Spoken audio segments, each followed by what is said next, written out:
কবরে কি করে রবে একা একা, অন্ধকারে বাতি নাই, বন্ধ ঘরে সাথী নাই, তোমার প্রিয়াও তোমারে দেবে না দেখা।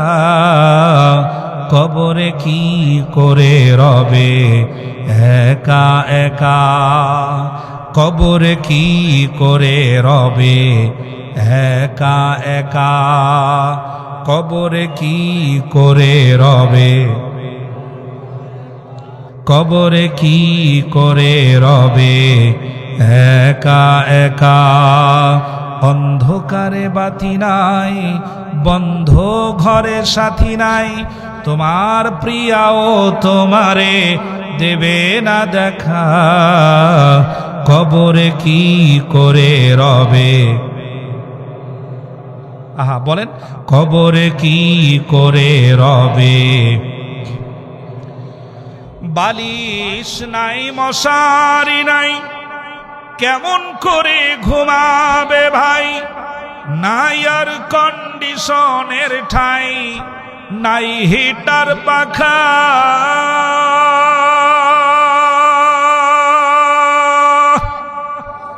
বালিশ নাই, মশারি নাই, কেমন করে ঘুমাবে ভাই, নাই আর কন্ডিশনের ঠাই, নাই হিটার পাখা, ওই নির্জন নিরালা নিঝুমে, শীত গরমে একই রুমে, আহা নির্জন নিরালা নিঝুমে, শীত গরমে একই রুমে, থাকতে হবে টানা ঘুমে, আল্লাহরই লেখা। বলুন কবরে কি করে রবে, অন্ধকারে বাতি নাই, বন্ধ ঘরে সাথী নাই, তোমার প্রিয়াও তোমারে দেবে না দেখা। কবরে কি করে রবে, পাকা বাড়ি দামি গাড়ি, টাকা কড়ি কারি কারি, ছেড়ে দিতে হবে পারি, যাবে না থাকা।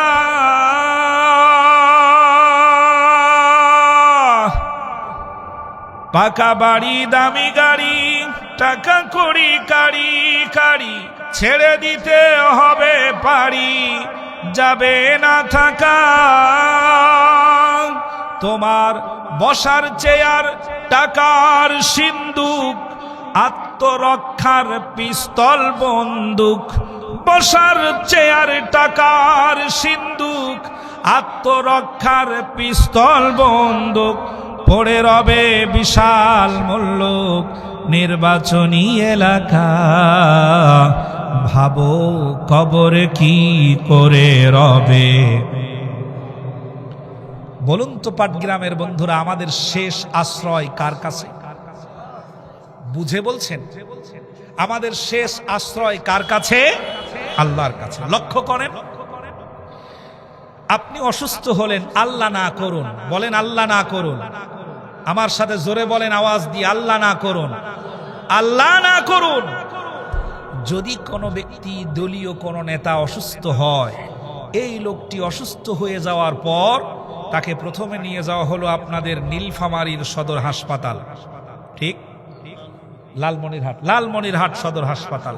এরপর সেখান থেকে নিয়ে যাওয়া হবে রংপুর সিটিতে, ওখানেও যদি না হয় সোজা ঢাকা, সেখানেও যদি না হয় তারপরে চেন্নাই, ওখানেও যদি না হয় মাদ্রাজ কলকাতা, ওখানেও যদি না হয় মালয়েশিয়া, ওখানেও যদি না হয় সিঙ্গাপুর, সমস্ত দেশ ঘুরায়া এরপরে ডাক্তার যখন বলবে সায়েন্সের ভাষায় আপনার বেঁচে থাকার কোনো অঙ্ক মেলে না, আপনি বাড়িতে ফিরে যান।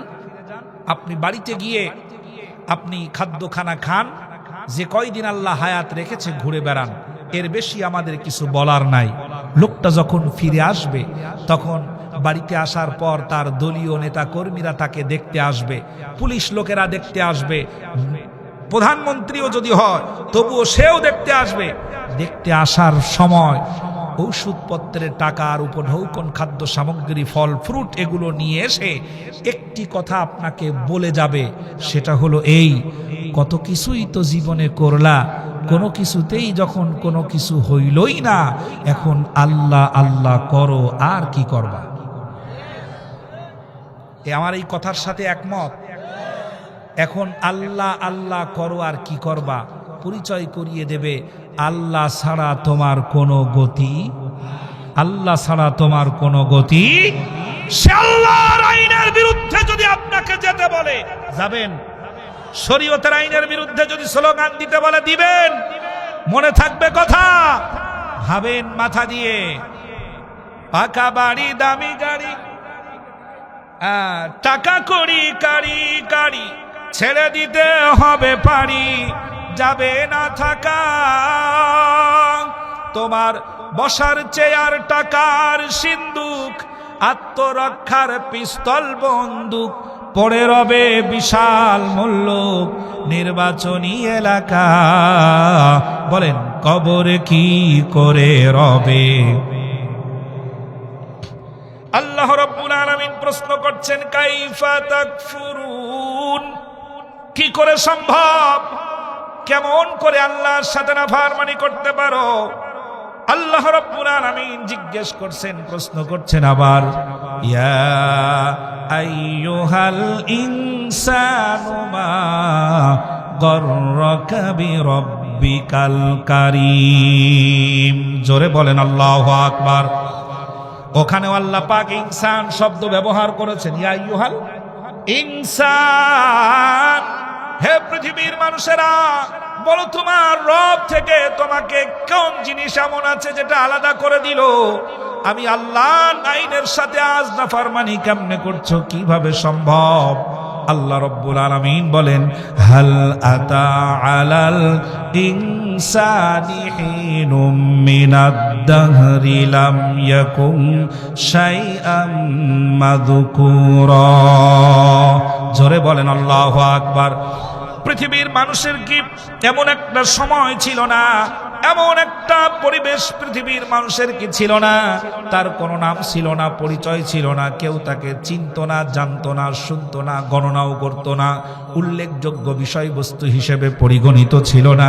আল্লাহ রাব্বুল আলামিন বলেন, বান্দা আমি তোমাকে সৃষ্টি করেছি, আমি তোমাকে বানিয়েছি। জোরে বলেন সুবহানাল্লাহ।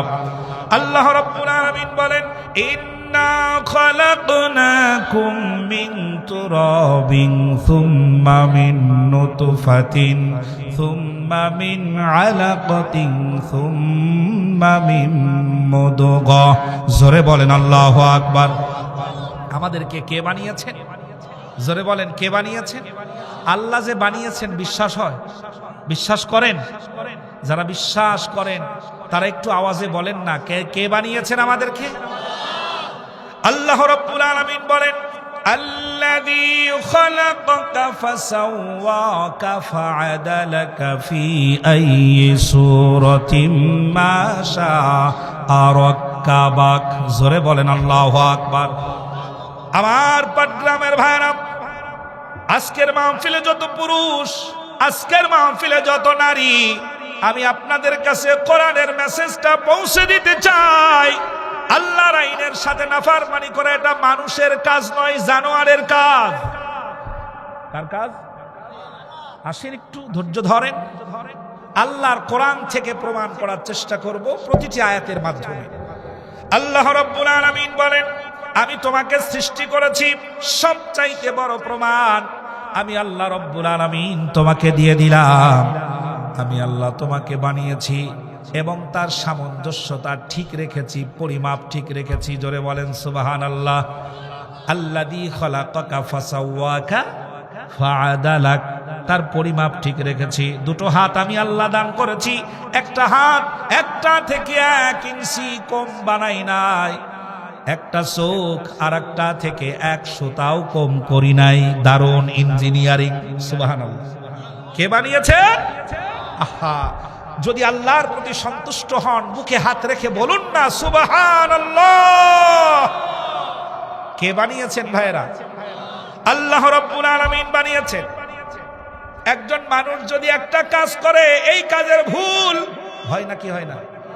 আপনি যদি থার্মোমিটার অথবা মিটার দিয়ে এই প্যান্ডেলটা পরিমাপ করেন, এত মাপ যোগ করার পরেও যারা এই প্যান্ডেল বানিয়েছেন এর ভিতরে অসামঞ্জস্যতা খুঁজে পাওয়া যাবে নাকি যাবে না? তাম পৃথিবীর ভিতরে আল্লাহ রব্বুল আলামিন বাবা আদম আলাইহিস সালাম থেকে শুরু করে এই পর্যন্ত, এখান থেকে নিয়ে কিয়ামত পর্যন্ত যত মানুষ এসেছে আর আসবে, আল্লাহ রব্বুল আলামিন যত মানুষ বানিয়েছেন, একজন মানুষেরও পরিমাপের ভিতরে এক চুল পরিমাণ কোনো অসামঞ্জস্যতা নাই। জোরে বলেন আল্লাহু আকবার। আল্লাহ রাব্বুল আলামিন বলেন শুধু তাই নয়, শুরুতেই এমন একটা সিস্টেম করেছি, ফি করারিম মাকিন।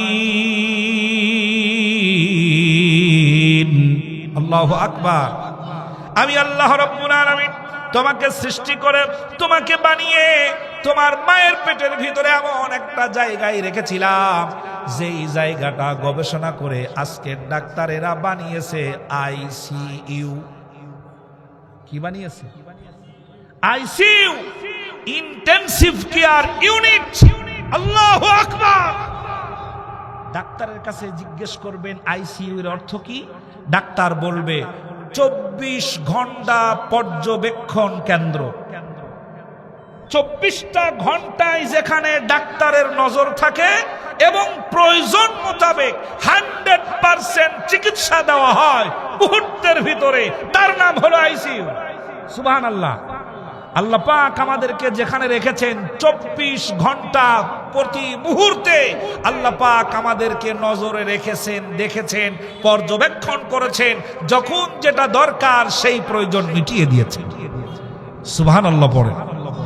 আল্লাহ রাব্বুল আলামিন প্রশ্ন করছেন, কাইফা তাকফুরুন,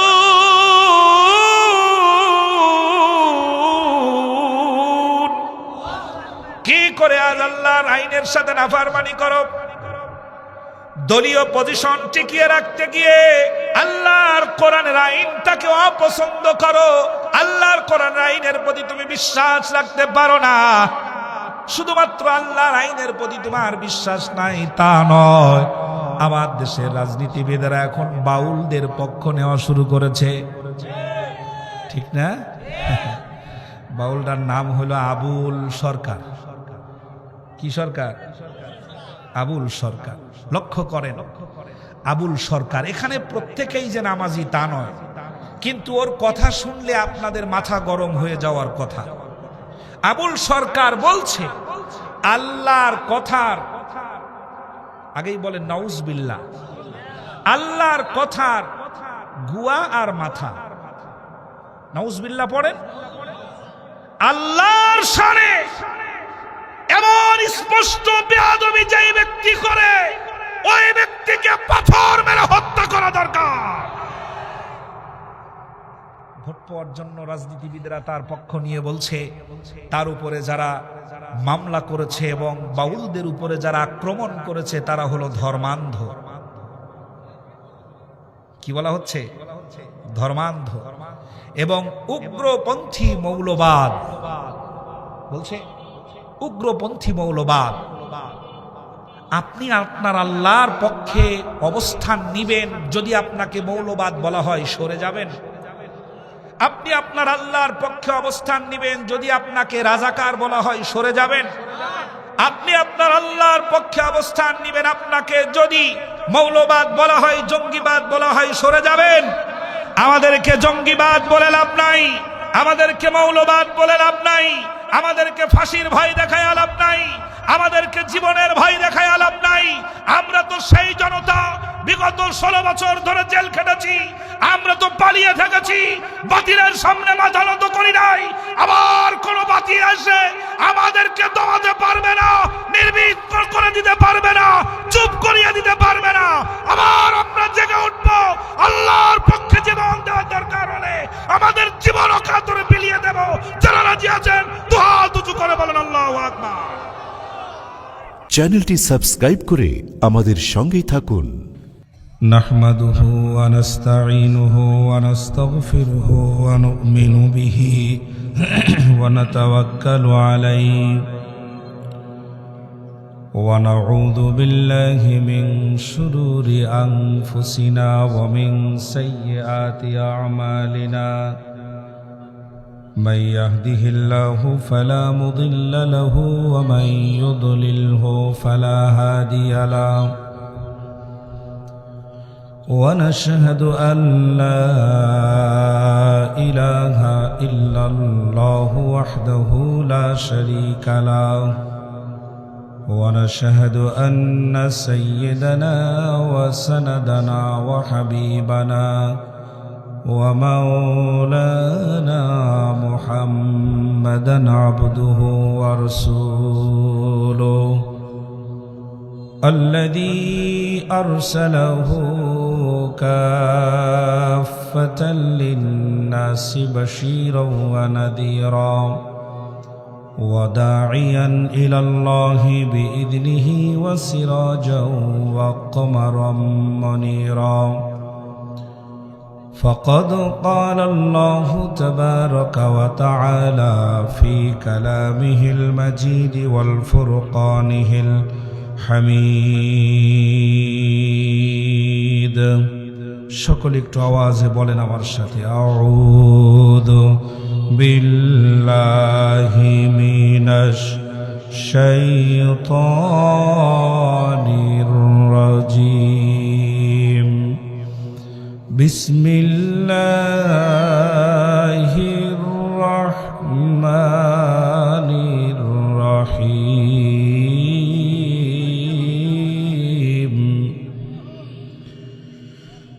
কাইফা তাকফুরুনা বিল্লাহি ওয়া কুনতুম আমওয়াতান ফাআহইয়াকুম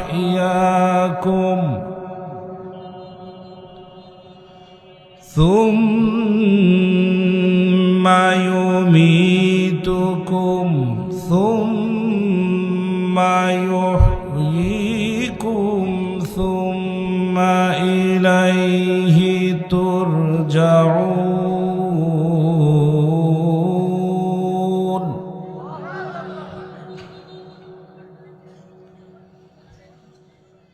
هو الذي خلق لكم ما في الأرض جميعا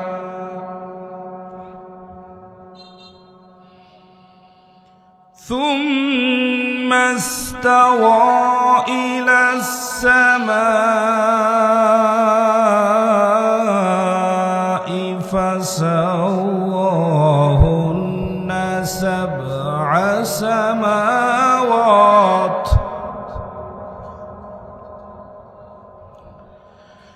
وهو بكل شيء عليم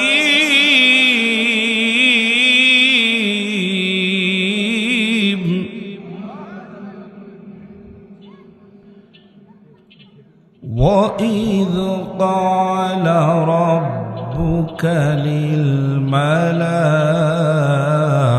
للملائكة إني جاعل في الأرض خليفة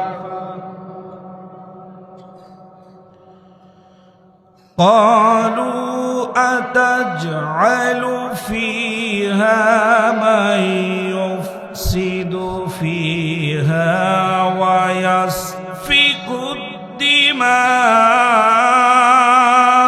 الدماء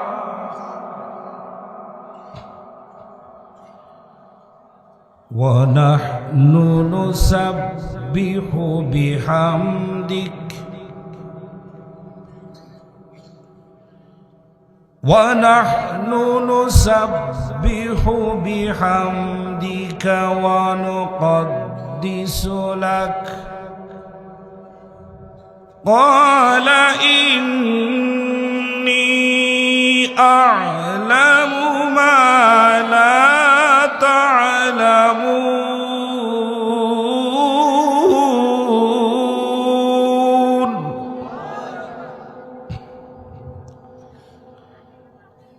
قال إني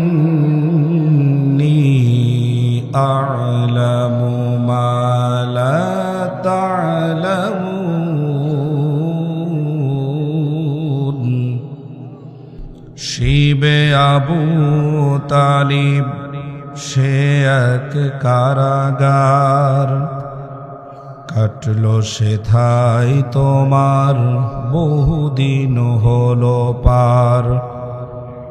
না খেয়ে না ঘুমে কত রাত কেঁদে কেঁদে, দিন কায়েমের তরে ধৈর্য ধরে ধরে, হে রাসূল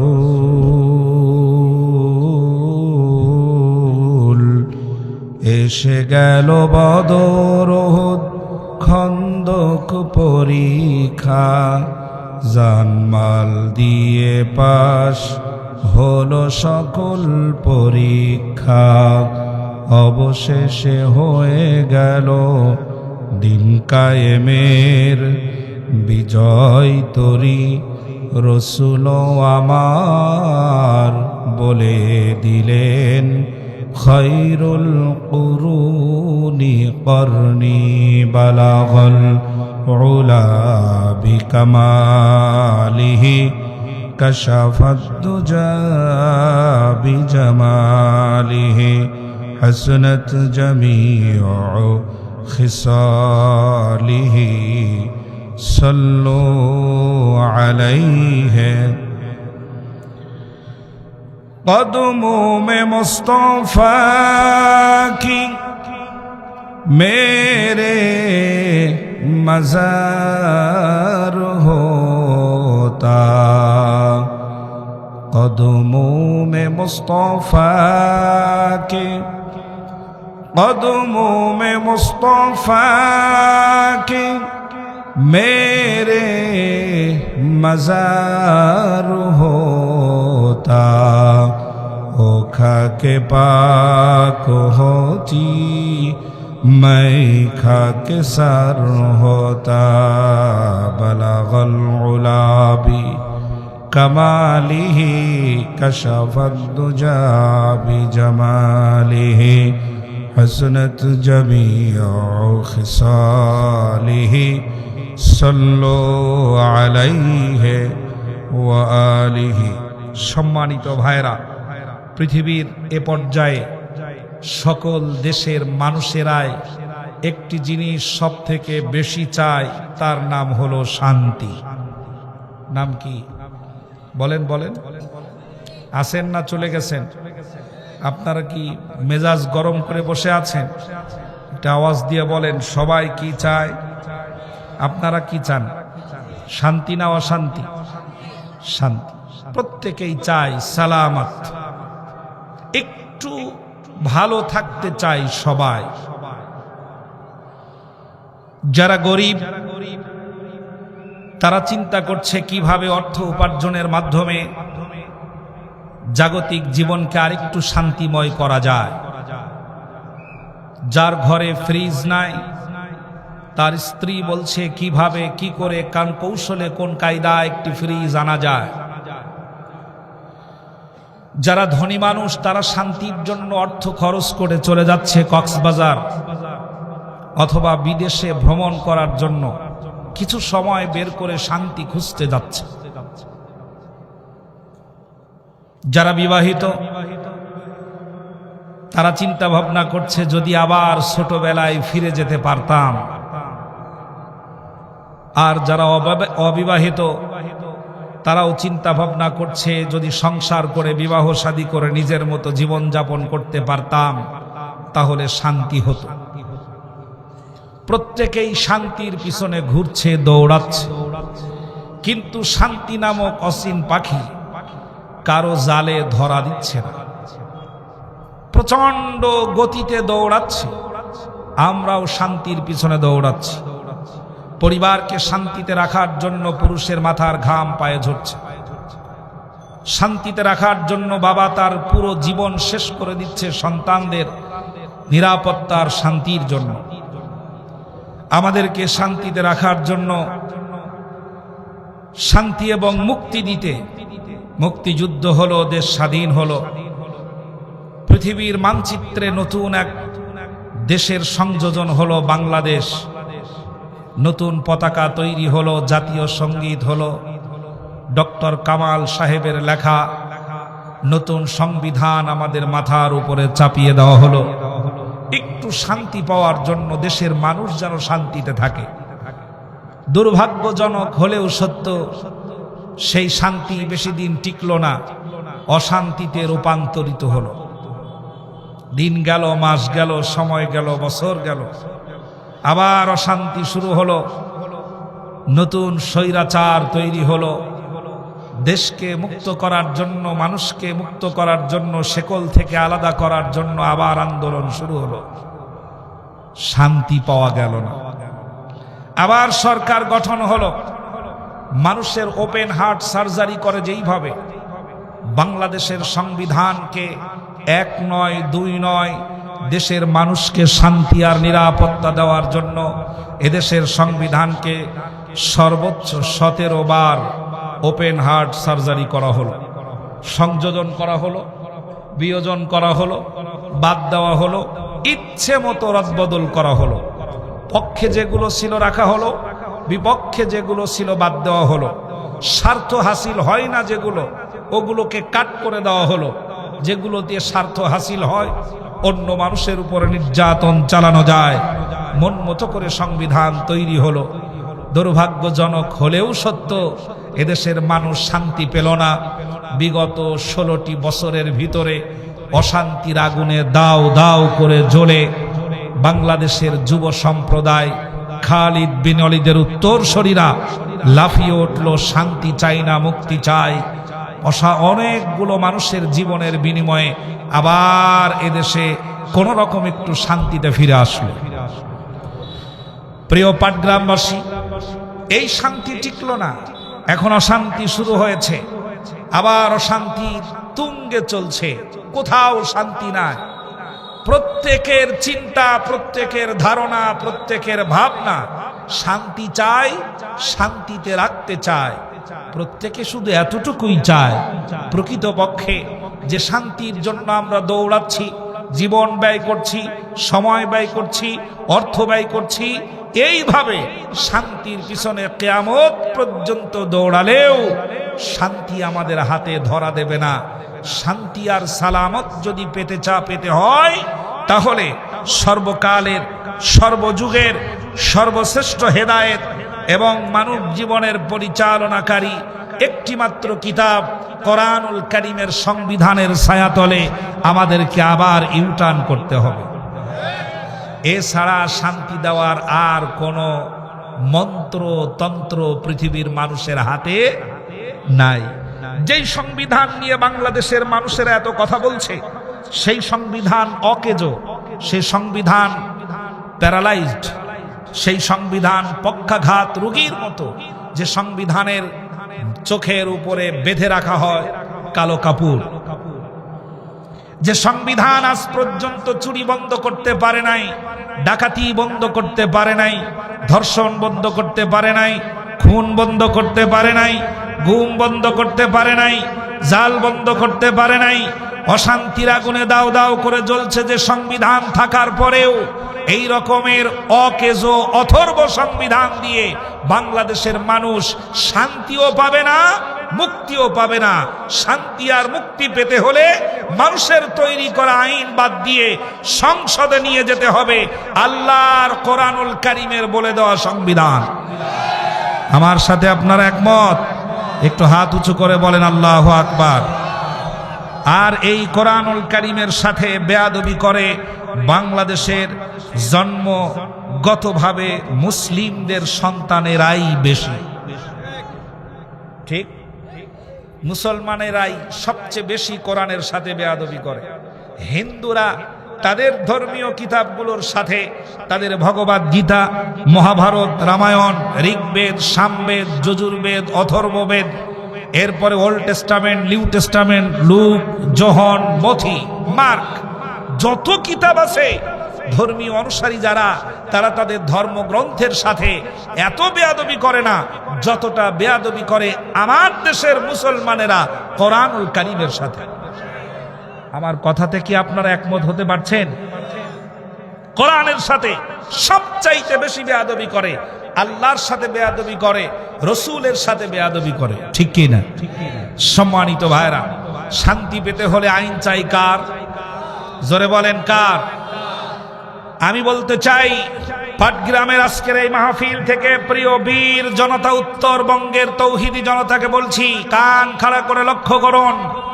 আল্লাহর কোরআনের সাথে ধাক্কা দিয়ে, বাধা দিয়ে কেউ হিরো হতে পারে নাই। যারা বেয়াদবি করেছে, যুগে যুগে তারা জিরো হয়ে গেছে। এই পৃথিবী হাজার বার দেখেছে।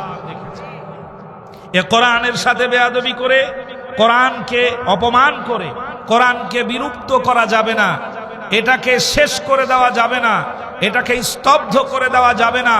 কারণ এ কোরআনুল কারীমের শেকড় 7 তমক জমিন নিচেই গাড়া আছে। এর শাখা প্রশাখা প্রস্ফুটিত হয়ে আরশে আজিম পর্যন্ত পৌঁছে গেছে। যদি কোনো ব্যক্তি আল্লাহর কোরআনুল কারীমের আয়াতটাকে ব্যান করে দিতে চায়, এটাকে বাতিল করতে চাই, এই সংবিধান মানতে না চাই, এটাকে স্তব্ধ করে দিতে চাই, তারা নিজেরাই এর শাখা প্রশাখার ডালপালার নিচেই চাপা পড়ে গোষ্ঠী শুদ্ধা সাফ হয়ে যাবে। তাদেরকে রক্ষা করার আর কেউ থাকবে না। সম্মানিত ভাইরা, সুতরাং এর সাথে যেন আমরা বেয়াদবি না করি। প্রিয় বন্ধুগণ, আমরা যে আলোচনার মাহফিলে আপনারা বসেছেন, আমরা এসেছি, বিগত সময়ে এই মাহফিল করাটা এত সহজ ছিল না। কথাটা কি ঠিক? আপনাদের এই থানার নাম কি? পাটগ্রাম। এই মাহফিল করার জন্য পাটগ্রাম থানার ওসির কাছে ভিক্ষুকের মতো, মিসকিনের মতো, অসহায়ের মতো, ফকিরের মতো হাত পেতে বসে থাকতে হয়েছে একটা অনুমতিপত্র পাওয়ার জন্য।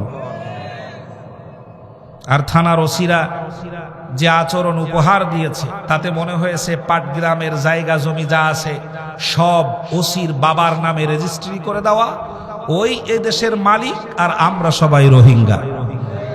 আচরণটা এমন ছিল নয় কি? কথাটা কি ঠিক? 5 জন মাওলানা এক জায়গায় বসে চা খেতে পারি নাই, এক জায়গায় বসে কথা বলতে পারা যায় নাই। টুপিওয়ালা, দাড়িওয়ালা, জুব্বাওয়ালা এক জায়গায় 5 থেকে 7 জনকে এক জায়গায় দেখলেই তাদের মাথার উপরে চাগার দিয়ে উঠেছে, মনে হয়েছে যেন জঙ্গিবাদের নতুন আস্তানা তৈরি হচ্ছে। সম্মানিত ভাইরা, আপনারা বলুন, এই পৃথিবীর মালিকানা কার? এ জমিনের মালিকানা কার? আকাশের মালিকানা কার? এক আঙ্গুল আকাশের দিকে উঁচু করে সাক্ষী দেন, জমিনের মালিকানা কার? আকাশের। এই মালিকানা পরিবর্তন হবে কত সালে? 41। এই জমিনের মালিকানা কার? এই মালিকানা পরিবর্তন হওয়ার সম্ভাবনা আছে? কখনো কোনো দিন হবে? কখনো হবে না। বুঝে নেন কথা। প্রতিষ্ঠিত মালিকানায় অন্য কেউ যখন নিজেকে মালিক দাবি করে, তখন আসল মালিক রেগে যায়। নিশ্চয় আপনাদের জায়গা জমির দলিল পত্রে আপনাদের নাম আছে। হঠাৎ করে কেউ যদি আপনার বাবার সম্পত্তিতে মালিকানা দাবি করে, খুশি হবেন না রেগে যাবেন? লোকটা যদি বলে মশকরা করছিলাম, তাহলে আপনি আরো রেগে গিয়ে বলবেন মশকরা করার জায়গা পাও না। ঠিক কি না? আর যদি তার মালিকানা প্রতিষ্ঠিত করার চেষ্টা করে, তাহলে আপনার যে সন্তানটা ল্যাংড়া, তাকেও বলবেন লাঠি হাতে রে, যদ্দূর পারিস তদ্দূর যাবি, ভুয়া মালিকের স্থান আমার বাপদাদার জায়গা জমির উপরে দাঁড়াতে দেব না। কথা ঠিক? এবার ভালো করে বিশ্বাসের সাথে বলেন, জমিনের মালিকানা কার? এই মালিকানা পরিবর্তন হবে কখনো? আগামী 2 বছর পরে আল্লাহ এ জমিনের মালিক থাকবে না, মানুষ মালিক হয়ে যাবে, এরকম না। জমিনের মালিকানা কার? এই মালিকানায় যখন নিজেরা মালিকের আচরণ করতে শুরু করেছে, তখন আসল মালিক রেগে গেছেন। আর আসল মালিক যখন রেগে যান, তখন ফেরাউন দাঁড়াতে পারে না। আসল মালিক যখন রেগে যান, নমরুদ দাঁড়াতে পারে না। আসল মালিক যখন রেগে যান, হামান দাঁড়াতে পারে না।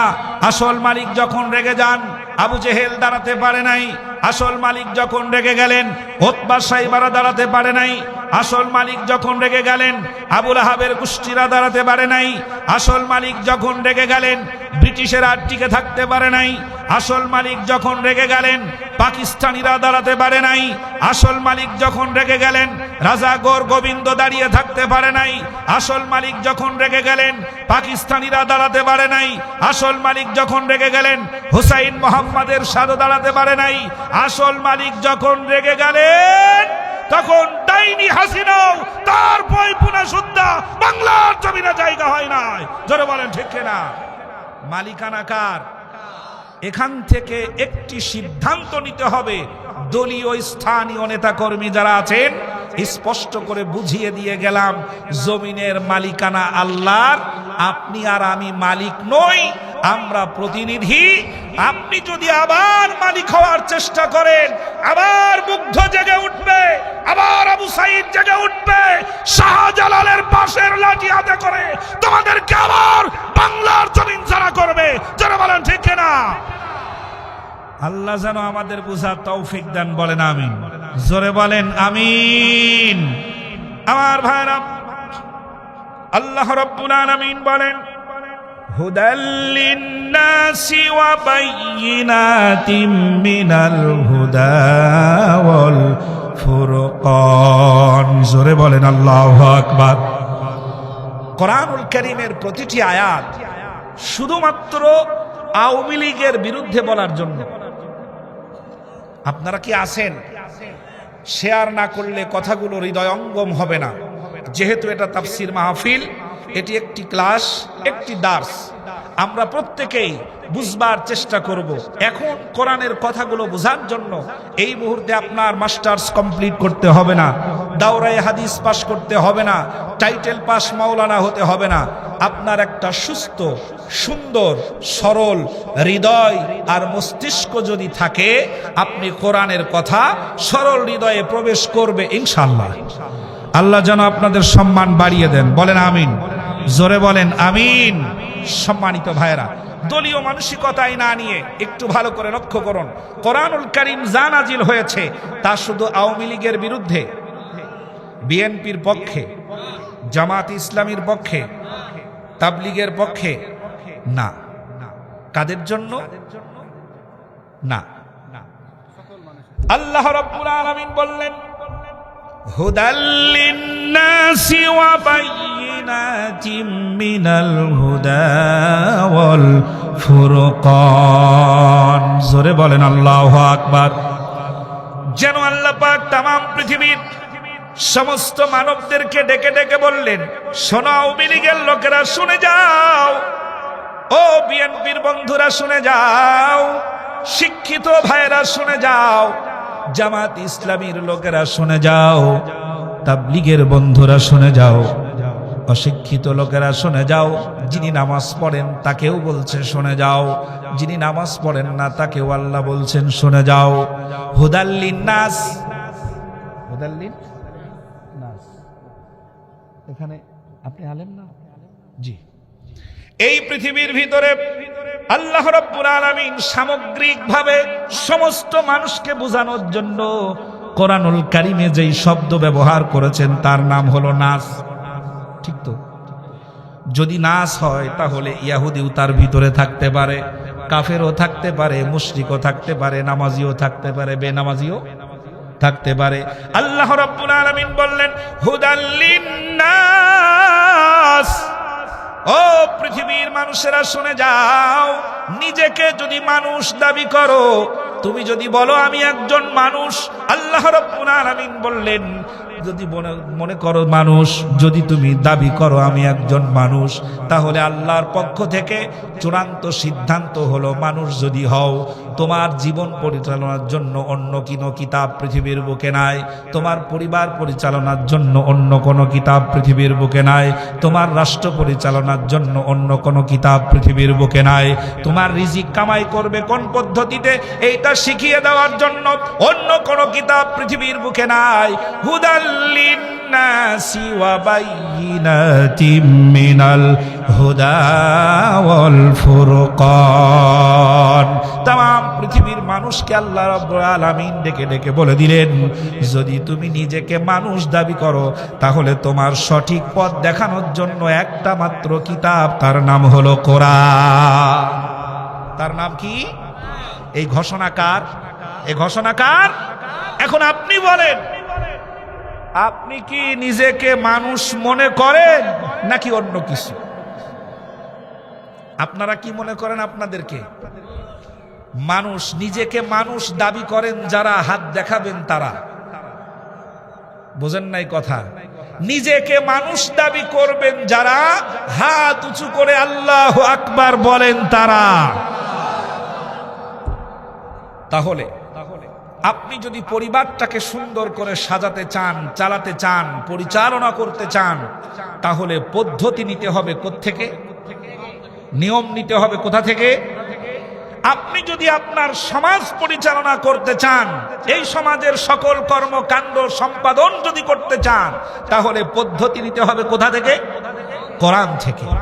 আপনি যতক্ষণ পর্যন্ত কোরআনের কাছে আসবেন না, ততদিন পর্যন্ত শান্তির পিছনে দৌড়াবেন, আর্মি লাগাবেন, বিডিআর লাগাবেন, র্যাব লাগাবেন, পুলিশ লাগাবেন, সমস্ত জনশক্তি প্রয়োগ করেও শান্তি ধরতে পারবেন না, যতদিন পর্যন্ত কোরআনের সংবিধান চালু করতে না পারবেন।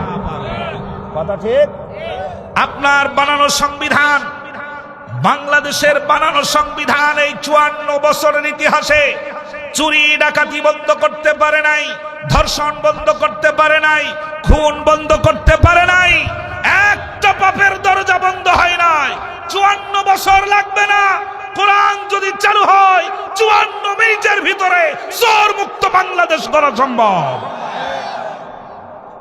আপনি আপনার সম্পদ রাস্তায় রেখে ঘুমিয়ে পড়বেন, চুরি করার সাহস কারো হবে না। কারণ আপনি যে সংবিধান লিখেছেন, যেই সংবিধান 54 বছরে তার সফলতা নাই, ওই সংবিধান নিয়ে কথা বলেন, লজ্জা করে না? যে সমস্ত রাজনীতিবিদদের কোনো লজ্জা নাই, হায়া নাই, শরম নাই, তারাই কেবলমাত্র ডক্টর কামাল উদ্দিনের লেখা সংবিধান নিয়ে কথা বলে, যেই সংবিধানের কোনো সফলতা নাই। আপনি বলুন, 54 বছরের ভিতরে চোর মুক্ত বাংলাদেশ কয়দিন দেখেছেন? ধর্ষণ মুক্ত বাংলাদেশ কতদিন দেখেছেন? ধর্ষণ মুক্ত বাংলাদেশ যদি চান, তাহলে কোরআনের আইন চালু হলে ধর্ষকের কলিজা পর্যন্ত কেঁপে উঠবে। কথা ঠিক? ধর্ষণ করা তো দূরের কথা, এই ধর্ষণ শব্দটা তার মাথার ভিতরে আসলেই তার সমস্ত মেশিন পত্র কুজো হয়ে, জড়ো হয়ে শরীরের ভিতরে প্রবেশ করবে। কারণ আল্লাহ পাক নাজিল করেছেন, বলেছেন, বিবাহিত নারী আর পুরুষেরা যদি জেনা করে তাহলে তাদের বুক পর্যন্ত গেড়ে ততক্ষণ পর্যন্ত পাথর মারবে যতক্ষণ পর্যন্ত মরে না যায়। আইন কার? জোরে বলেন, আইন কার? কার? আর আমাদের বানানো আইনের অবস্থা হলো এই, ধর্ষক যদি আমার দলের হয়, 100টা ধর্ষণ করলেও তাকে ছেড়ে দাও, উপর থেকে ফোন আসবে, হ্যালো, ও বলবে, স্যার বল্টু মিয়ারে ধর্ষণ করা অবস্থায় ধরছি, কয় ধর্ষণ করা অবস্থায় ছেড়ে দে, জানিস না ও আমার লোক। কথা বলেন ঠিক কিনা? এই অবস্থা থেকে যদি মুক্তি পেতে চান, তাহলে আইন দরকার কার? জোরে বলেন, কার? আল্লাহর কোরআনের পক্ষে যদি থেকে থাকেন, তাহলে একটু হাত উঁচু করে লিল্লাহে তাকবীরের আওয়াজ তুলে বলেন, আল কোরআনের আলো। আর ঘরে নয়, এবার সংসদে। কোথায়? কোথায়? সংসদে। আল কোরআনের আলো, আল কোরআনের আলো। আমার নেতা, তোমার নেতা, নারায়ে তাকবীর। আপনারা কি খেয়ে আসছেন? যে উত্তরবঙ্গের মানুষ গোটা বাংলাদেশের মানুষের মুক্তির পথ দেখালো, সেই উত্তরবঙ্গ এখন এত ড্যামেজ হয়ে গেল কেন? একটু জোরে বলেন তো আল্লাহু আকবার। আল্লাহ যেন সম্মান বাড়িয়ে দেন, কবুল করেন, বলেন আমিন। জোরে বলেন আমিন। সম্মানিত ভাইরা, এই কোরআনুল কারীমের আইন যেন প্রতিষ্ঠিত হতে না পারে, সেজন্য আমাদের দেশের কিছু রাজনীতিবিদরা সরাসরি পক্ষ অবলম্বন শুরু করেছে, আল্লাহর কোরআনের বিরোধিতা শুরু করেছে। ঠিক তো? এবার লক্ষ্য করুন, আমি আধ্যাত্মিক ক্যাটাগরির 3টি আয়াতে কারিমা তেলাওয়াত করেছি। এই 3টি আয়াতের এত বিশদ আলোচনা আমার মতো ক্ষুদ্র মানুষের পক্ষে করা মোটেও সম্ভব নয়। আমি শুধুমাত্র 2টো শব্দকে সামনে রেখে আয়াতে কারিমার মূল মেসেজটা বুঝবার চেষ্টা করব ইনশাআল্লাহ। আল্লাহ যেন কোরআনের বারাকা নসিব করেন, বলেন আমিন। যে মাদ্রাসার পক্ষ থেকে আজকের এই মহৎ আয়োজন, আল্লাহ এই মাদ্রাসাকে যেন কবুল করেন। হাফেজ কি যেন নাম? বিল্লাল না না না হাফেজ সাহেবের নাম কি যেন? হাফেজ রবিউল ইসলাম। হাফেজ রবিউল ইসলামকে আল্লাহ পাক যেন আরো সম্মান বাড়িয়ে দেন, বলেন আমিন। সম্মানিত ভাইরা, কান খাড়া করুন, লক্ষ্য করুন। আল্লাহ রাব্বুল আলামিন বলেন, কাইফা তাকফুরুনা বিল্লাহি ওয়া কুনতুম আমওয়াতান ফাআহইয়াকুম সুম্মা ইউমীতুকুম সুম্মা ইউহয়ীকুম সুম্মা ইলাইহি তুরজাউন। আল্লাহ রাব্বুল আলামিন অন্যত্র আবার বলেন, ইয়া আইয়ুহাল ইনসানু মা গাররাকা বিরাব্বিকাল কারীম আল্লাযী খালাকাকা ফাসাওয়াকা ফাআদালাক ফি আইয়ি সূরাতিন মা শাআ রাক্কাবাক। জোরে বলেন আল্লাহু আকবার। আল্লাহ রাব্বুল আলামিন প্রশ্ন করছেন আপনাকে, আমাকে, এখানে আমরা যারা আছি প্রত্যেকজন নারী এবং পুরুষকে আল্লাহ রাব্বুল আলামিন জিজ্ঞেস করছেন, কাইফা তাকফুরুন। আল্লাহু আকবার। কি করে আল্লাহর আইনের সাথে আজ বিরোধী পথ বেছে নিয়েছো? কি করে আল্লাহর আইনের বিরোধিতা করছো? আল্লাহর সাথে নাফরমানি কিভাবে করো? আল্লাহর সাথে বেয়াদবিটা কেমনে করো? আল্লাহ প্রশ্ন করছেন, আশ্চর্য হয়ে গেছেন আল্লাহ নিজেই। আল্লাহু আকবার। আল্লাহ নিজেই আশ্চর্য হয়ে গেছে, এটা তো সম্ভব ছিল না, অসম্ভব। কোন যুক্তিতে আসে না, কোন হিসেবে আসে না, কোন নিয়মে আসে না। তারপরেও তুই বান্দা কি করে আমি আল্লাহর সাথে নাফরমানি করতে পারিস, আমি আল্লাহর আইনের সাথে বেয়াদবি করতে পারো? কি করে সম্ভব? তোমার পক্ষে তো এটা সম্ভব না। কেন সম্ভব না? আল্লাহ রাব্বুল আলামিন বলেন, আমওয়াতান ফাআহইয়াকুম সুম্মা ইউমীতুকুম সুম্মা ইউহয়ীকুম সুম্মা ইলাইহি তুরজাউন। জোরে বলেন আল্লাহু আকবার। আল্লাহ রাব্বুল আলামিন প্রশ্ন করছেন, কাইফা তাকফুরুন। কি করে সম্ভব? কেমন করে আল্লাহর সাথে নাফরমানি করতে পারো? আল্লাহ রাব্বুল আলামিন জিজ্ঞেস করছেন, প্রশ্ন করছেন আবার, ইয়া আইয়ুহাল ইনসানু মা গাররাকা বিরাব্বিকাল কারীম। জোরে বলেন আল্লাহু আকবার। ওখানে আল্লাহ পাক ইনসান শব্দ ব্যবহার করেছেন, ইয়া আইয়ুহাল ইনসান। হে পৃথিবীর মানুষেরা, বলো তোমার রব থেকে তোমাকে কোন জিনিস এমন আছে যেটা আলাদা করে দিল? আমি আল্লাহর আইনের সাথে আজ নাফরমানি কেমনে করছো? কিভাবে সম্ভব? আল্লাহ রাব্বুল আলামিন বলেন, হাল আতা আলাল ইনসানি হিনুম মিনাদ দাহরি লাম ইয়াকুন শাইআম মাযকুরা। জোরে বলেন আল্লাহু আকবার। পৃথিবীর মানুষের কি এমন একটা সময় ছিল না, এমন একটা পরিবেশ পৃথিবীর মানুষের কি ছিল না, তার কোনো নাম ছিল না, পরিচয় ছিল না, কেউ তাকে চিনত না, জানতো না, শুনতো না, গণনাও করতো না, উল্লেখযোগ্য বিষয়বস্তু হিসেবে পরিগণিত ছিল না। আল্লাহ রাব্বুল আলামিন বলেন, বান্দা আমি তোমাকে সৃষ্টি করেছি, আমি তোমাকে বানিয়েছি। জোরে বলেন সুবহানাল্লাহ। আল্লাহ রাব্বুল আলামিন বলেন, ইন্না খালাকনাকুম মিন তুরাবিন সুম্মা মিন নুতফাতিন সুম্মা মিন আলাকাতিন সুম্মা মিন মুদগাহ। জোরে বলেন আল্লাহু আকবার। আমাদেরকে কে বানিয়েছেন?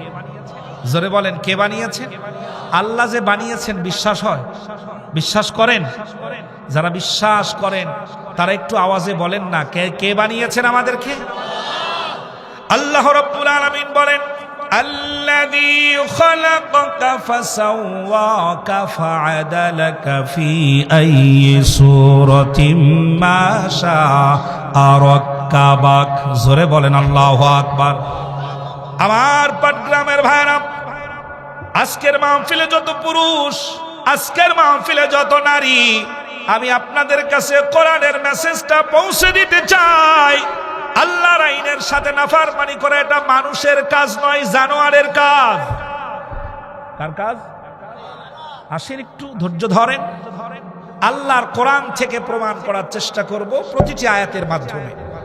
আল্লাহ রাব্বুল আলামিন বলেন, আমি তোমাকে সৃষ্টি করেছি, সবচাইতে বড় প্রমাণ আমি আল্লাহ রাব্বুল আলামিন তোমাকে দিয়ে দিলাম।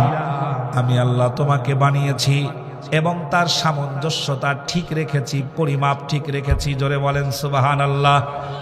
আল্লাযী খালাকাকা ফাসাওয়াকা ফাআদালাক, তার পরিমাপ ঠিক রেখেছি। দুটো হাত আমি আল্লাহ দান করেছি, একটা হাত একটা থেকে 1 ইঞ্চি কম বানাই নাই, একটা চোখ আর একটা থেকে 100টাও কম করি নাই। দারুণ ইঞ্জিনিয়ারিং। সুবহানাল্লাহ। কে বানিয়েছে? আহা, যদি আল্লাহর প্রতি সন্তুষ্ট হন বুকে হাত রেখে বলুন না সুবহানাল্লাহ। কে বানিয়েছেন ভাইরা? আল্লাহ রাব্বুল আলামিন বানিয়েছেন। একজন মানুষ যদি একটা কাজ করে, এই কাজের ভুল হয় নাকি হয় না? আপনি যদি থার্মোমিটার অথবা মিটার দিয়ে এই প্যান্ডেলটা পরিমাপ করেন, এত মাপ যোগ করার পরেও যারা এই প্যান্ডেল বানিয়েছেন এর ভিতরে অসামঞ্জস্যতা খুঁজে পাওয়া যাবে নাকি যাবে না?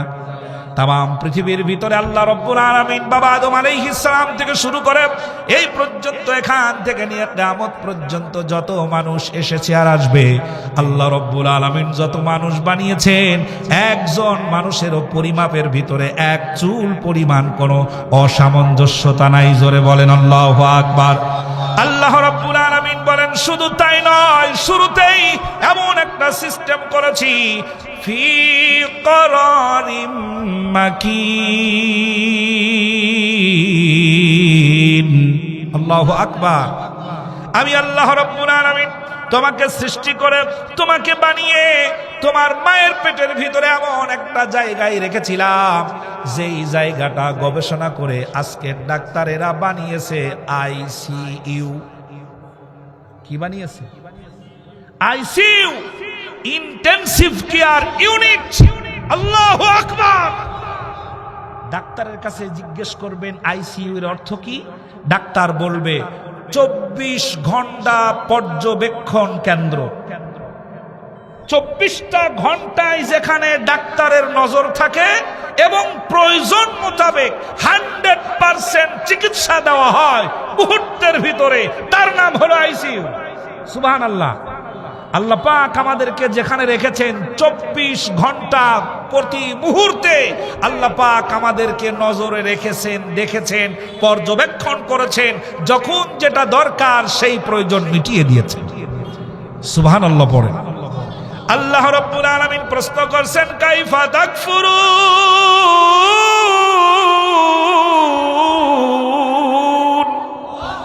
কি করে আজ আল্লাহর আইনের সাথে নাফরমানি করো? দলীয় পজিশন টিকিয়ে রাখতে গিয়ে আল্লাহর কোরআনের আইনটাকে অপছন্দ করো। আল্লাহর কোরআনের আইনের প্রতি তুমি বিশ্বাস রাখতে পারো না। শুধুমাত্র আল্লাহর আইনের প্রতি তোমার বিশ্বাস নাই তা নয়, আমার দেশের রাজনীতিবিদেরা এখন বাউলদের পক্ষ নেওয়া শুরু করেছে, ঠিক না? বাউলটার নাম হলো আবুল সরকার। কি সরকার? আবুল সরকার। লক্ষ্য করেন, আবুল সরকার। এখানে প্রত্যেকেই যে নামাজি তা নয়, কিন্তু ওর কথা শুনলে আপনাদের মাথা গরম হয়ে যাওয়ার কথা। আবুল সরকার বলছে আল্লাহর কথার, আগেই বলেন নাউজুবিল্লাহ, আল্লাহর কথার গুয়া আর মাথা। নাউজুবিল্লাহ পড়েন। আল্লাহর শানে এমন স্পষ্ট বেয়াদবি যে ব্যক্তি করে, ওই ব্যক্তিকে পাথর মেরে হত্যা করা দরকার। ভোট পাওয়ার জন্য রাজনীতিবিদরা তার পক্ষ নিয়ে বলছে, তার উপরে যারা মামলা করেছে এবং বাউলদের উপরে যারা আক্রমণ করেছে তারা হলো ধর্মান্ধ। কি বলা হচ্ছে?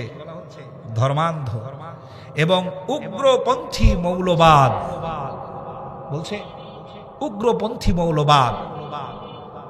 আপনি আপনার আল্লাহর পক্ষে অবস্থান নিবেন, যদি আপনাকে মৌলবাদ বলা হয় সরে যাবেন। আপনি আপনার আল্লাহর পক্ষে অবস্থান নিবেন, যদি আপনাকে রাজাকার বলা হয় সরে যাবেন। আপনি আপনার আল্লাহর পক্ষে অবস্থান নিবেন, আপনাকে যদি মৌলবাদ বলা হয়, জঙ্গিবাদ বলা হয় সরে যাবেন। আমাদেরকে জঙ্গিবাদ বলে লাভ নাই, আমাদেরকে মৌলবাদ বলে লাভ নাই, আমাদেরকে ফাঁসির ভয় দেখায় লাভ নাই, আমাদেরকে জীবনের ভয় দেখায় লাভ নাই। আমরা তো সেই জনতা, বিগত 16 বছর ধরে জেল খেটেছি, আমরা তো পালিয়ে থেকেছি, বাতিলের সামনে মাথা নত করি নাই। আবার কোন বাতিল আসে আমাদেরকে দমাতে পারবে না, নির্বীজ করে দিতে পারবে না, চুপ করিয়ে দিতে পারবে না। আবার আমরা জেগে উঠবো, আল্লাহর পক্ষে জীবন দেওয়ার দরকার হলে আমাদের জীবন অকাতরে বিলিয়ে দেব। যারা রাজি আছেন দুহাত উঁচু করে বলেন আল্লাহু আকবার।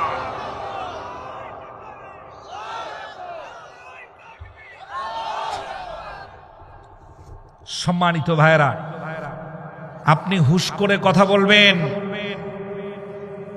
সাবধানে কথা বলবেন। যদি দেখেন আল্লাহর বিরুদ্ধে চলে যাচ্ছে, রসুলের বিরুদ্ধে চলে যাচ্ছে, তাহলে সাবধান হন। কারণ মুসলমানদের কলিজায় আঘাত লাগলে কোন নেতাই তৌহিদি জনতা মানে না। কথা ঠিক? আমার ভাইরা, আমার বন্ধুগণ, আল্লাহ রাব্বুল আলামিন প্রশ্ন করছেন, কোন আকলে, কোন বিবেকে, কিভাবে সম্ভব, কি করে আমি আল্লাহর আইনের সাথে নাফরমানি করো? আমি আল্লাহ রাব্বুল আলামিন তোমাকে বানিয়েছি, আমি আল্লাহ পাক তোমাকে এমন একটা চেহারা দান করেছি, ফি আইয়ি সূরাতিম মা শাআ রাক্কাবাক। জোরে বলেন আল্লাহু আকবার। আল্লাহ প্রশ্ন করছেন, হে পৃথিবীর মানুষেরা, কি করে আল্লাহর নাফরমানি করো, কি করে আল্লাহর আইনের বিরোধিতা করো?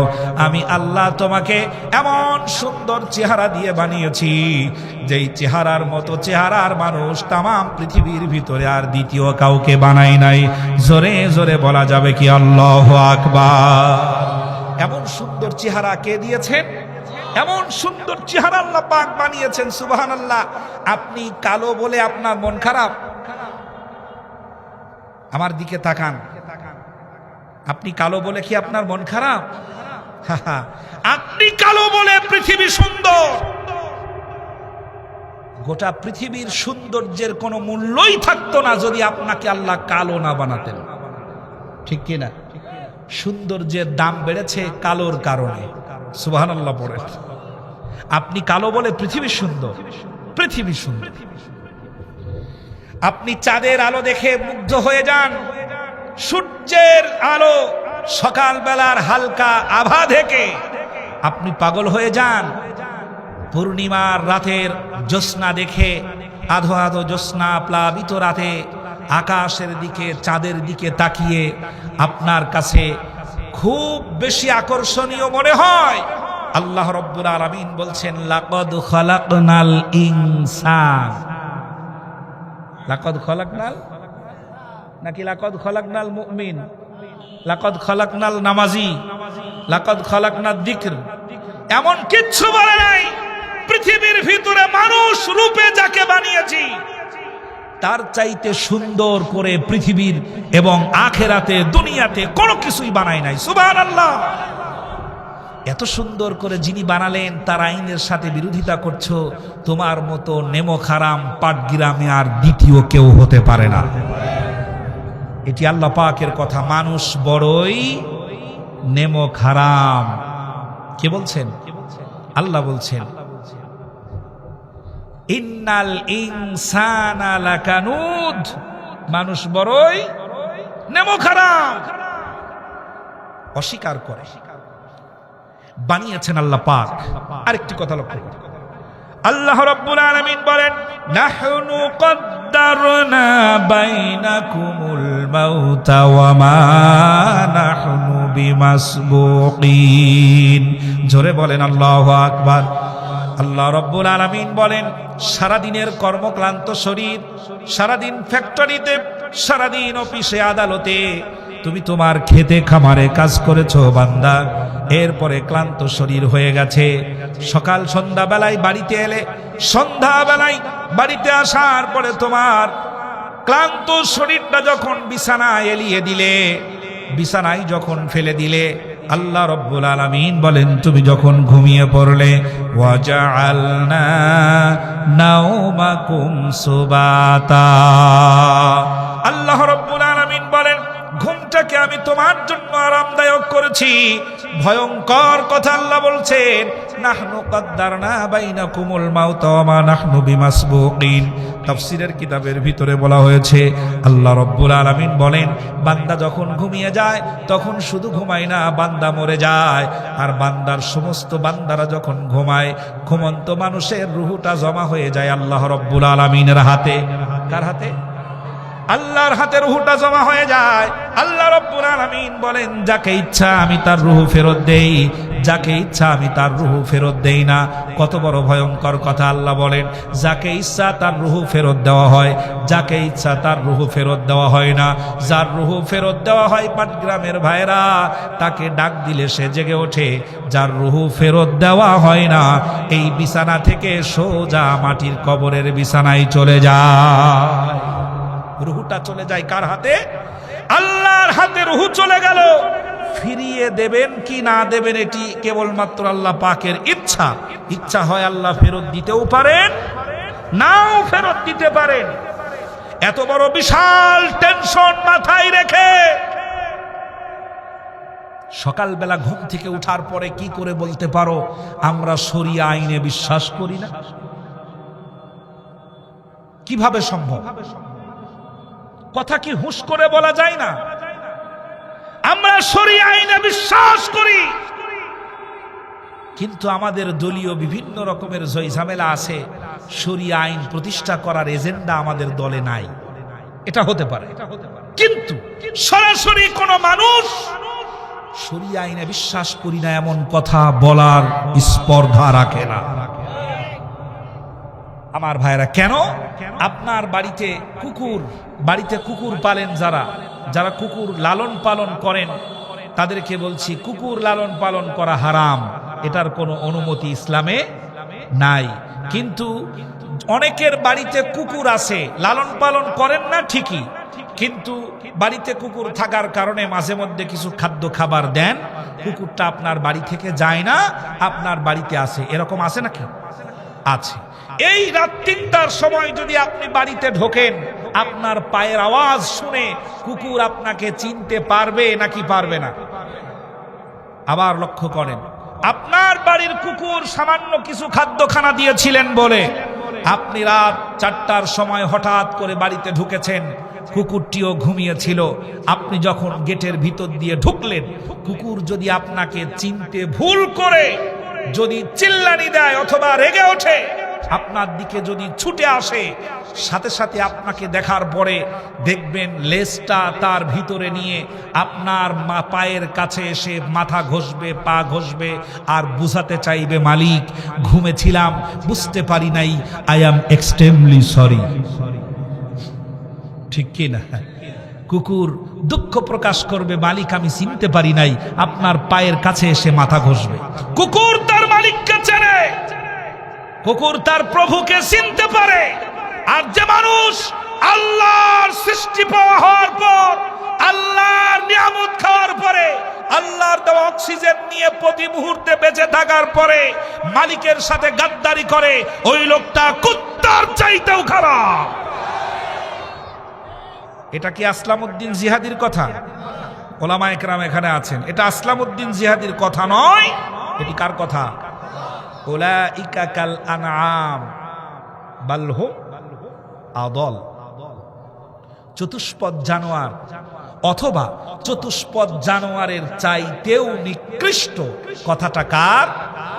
আল্লাহ রাব্বুল আলামিন বলেন, কাইফা তাকফুরুন, ও আল্লাহর বান্দা, তুমি তোমার মাঠের ভিতরে গিয়ে তোমার ফসলের জমিনের কোনায় দাঁড়িয়ে আকাশের দিকে তাকিয়ে বলছো, আল্লাহ বৃষ্টির পানি যদি না আসে, বৃষ্টি যদি না পড়ে, তাহলে পরে আমাদের এই ফসলটা আর সুন্দর হবে না, ফসলটা ভালো হবে না। এই ফসলটা ভালো করার জন্য বৃষ্টির পানি দরকার। আকাশের দিকে তাকিয়ে বৃষ্টি কামনা করেছ। তাম পৃথিবীর কোনো মানুষ শুনতে পায় নাই, তাম পৃথিবীর কোনো ডাক্তার শুনতে পায় নাই, তাম পৃথিবীর কোনো সরকার শুনতে পায় নাই। আল্লাহ রব্বুল আলামিন বলেন, আমি তোমার কান্না শুনতে পেয়েছি, আমি তোমার আবেদন শুনতে পেরেছি। আল্লাহ পাক সাথে সাথে তোমার ব্যবস্থা করেছেন। আল্লাহ পাক বলেন, আল্লাহুল্লাযী আরসালার রিয়াহা ফাতুসিরু সাহাবান ফাসুকনাহু ইলা বালাদিন মাইয়িতিন ফাআহইয়াইনা বিহিল আরদা বা'দা মাউতিহা ওয়া কাযালিকান নুশুর।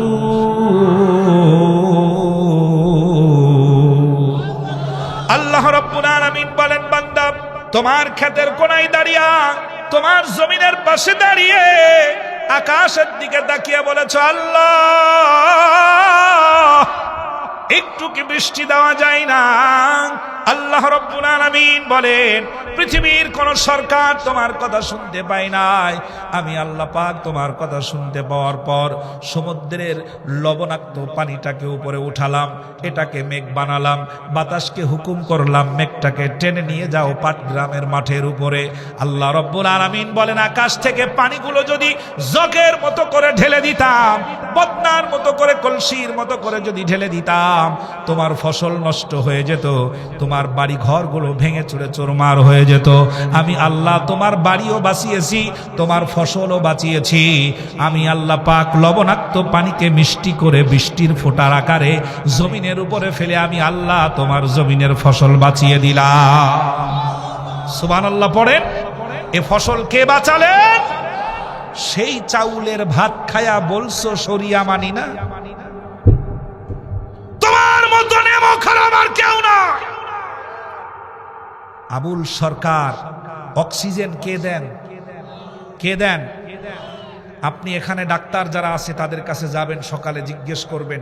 আসলামউদ্দিন জিহাদি আমাদেরকে একটা তথ্য দিয়ে গেছে, বলেন তো ঠিক কি না? তথ্যটা হলো এই, একজন মানুষ এক মাসে যতটা অক্সিজেন গ্রহণ করে, যদি এটা কিনে গ্রহণ করতে হতো তাহলে তার দাম হতো 30 দিনে 18 লক্ষ টাকা। এটা আল্লাহু আকবার বলেন। কত কত? 18 লক্ষ টাকার অক্সিজেন লাগতো একজন মানুষের এক মাস বেঁচে থাকতে। এই অক্সিজেন কে দেন? ইস, আপনি কি মানুষ? ইসলামের সাথে দুশ্মনী করেন কি করে? আপনার কি সাধারণ জ্ঞান বলতে কিচ্ছু নাই? কমন সেন্স বলতে কি কিচ্ছু নাই? যে আল্লাহ পাক 18 লক্ষ টাকার অক্সিজেন দিয়ে প্রতি মাস প্রতি মুহূর্তে তোমাকে বাঁচিয়ে রাখছেন, সে আল্লাহর আইনের সাথে বিরোধিতা, বিদ্রোহ ঘোষণা করেছো। তোমার মতো মানুষের চাইতে কুকুরও ভালো।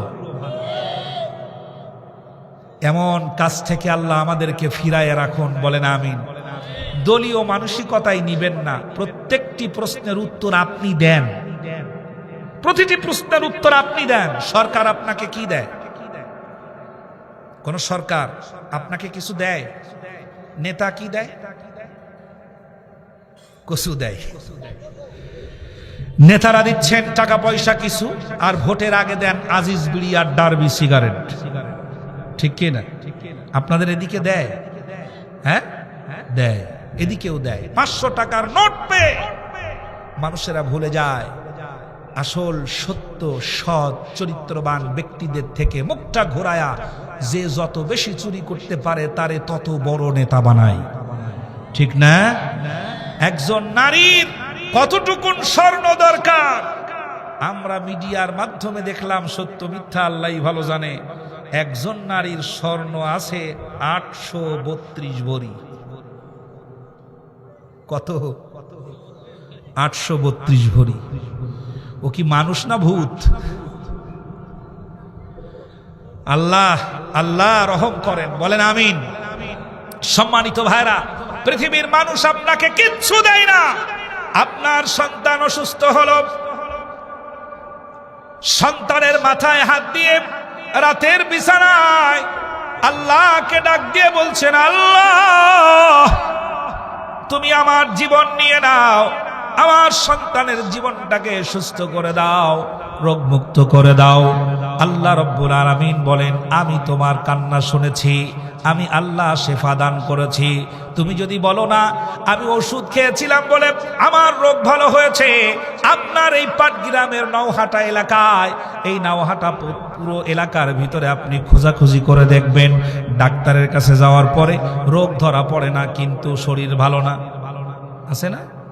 রোগ ধরা পড়ে না কিন্তু শরীর ভালো না। অসুস্থতা থেকে সুস্থ করনেওয়ালা যিনি, তিনি কে বলেন? জোরে বলেন, তিনি কে?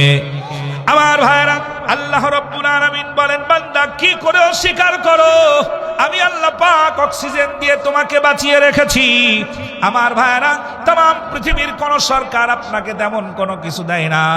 আল্লাহ রাব্বুল আলামিন বলেন, আমি তোমাকে সৃষ্টি করেছি, এরপরে তোমার স্ত্রী দান করেছি, এরপরে তোমার সন্তান দান করেছি। আল মালু ওয়াল বানুনা জিনাতুল হায়াতুদ দুনিয়া।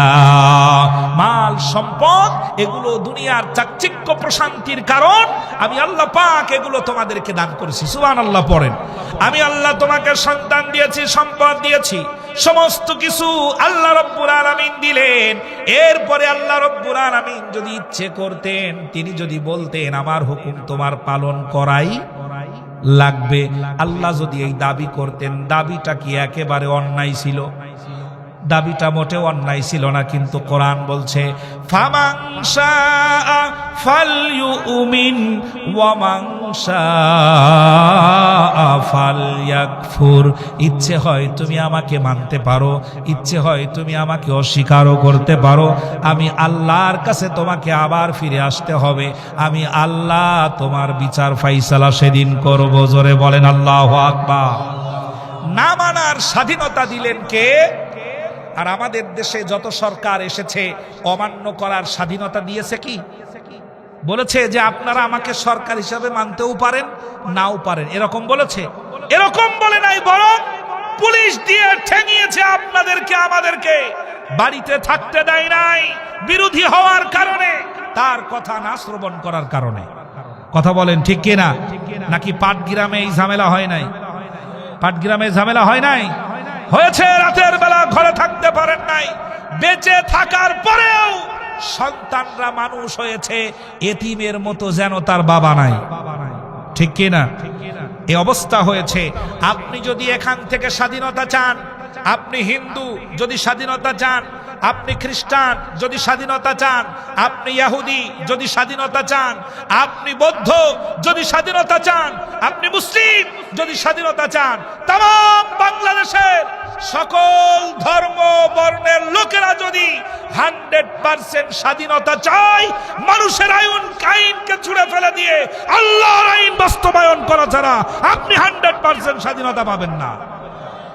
100% স্বাধীনতা পেতে হলে সংসদে কার আইন দরকার? জোরে বলেন, কার আইন দরকার? আল্লাহর আইন দরকার। আল্লাহর আইনের সাথে বেয়াদবি করার মতো নেমখারামি আমরা জীবনেও করব না। মনে থাকবে? মনে থাকবে এই কথাটা? কোনো সুযোগ আছে কি? কোনো সুযোগ নাই। আল্লাহ রাব্বুল আলামিনের এই কোরআনুল কারীম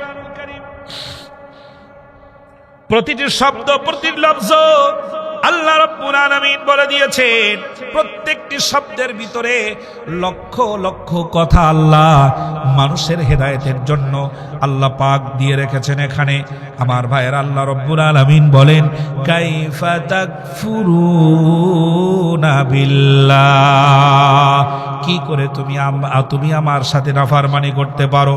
সন্তান হয় নাই বলে তোমার মা তোমার দিকে সকালবেলা তাকায়, তোমার স্ত্রীর দিকে সকালবেলা তোমার মা তোমার বাবা একটা ভাঙ্গা হৃদয় নিয়ে তাকিয়ে আছে। বাবারে এত বছর বিবাহ হলো এখনো সন্তান হলো না। রাতের বেলায় বিছানায় তোমরা স্বামী আর স্ত্রী দুজনে মিলে কেঁদেছো, চোখের পানি দিয়া তোমরা বালিশ ভিজিয়েছো, কত দরবারে গিয়েছো, কত তাবিজ করেছো, কত ওষুধ খেয়েছো, কোনোটাই যখন কাজ হয় নাই, রাতের বেলা দুজনে মিলে আল্লাহকে ডাক দিয়ে বলেছো আল্লাহ একটা সন্তান তুমি আমারে দাও। মানুষেরা বাজারে গেলে হাটখোরা বলে, অনেকে বলে তোর মুখ দেখলে পারে যাত্রা শুভ হবে না, কত কথা বলে। আল্লাহ এগুলো তো আর সহ্য হয় না, মেহেরবানি করে তুমি আমাকে একটি সন্তান দাও। আল্লাহ রাব্বুল আলামিন বলেন ফালাম্মা আতাহা সলিহা, জোরে বলেন আল্লাহু আকবার।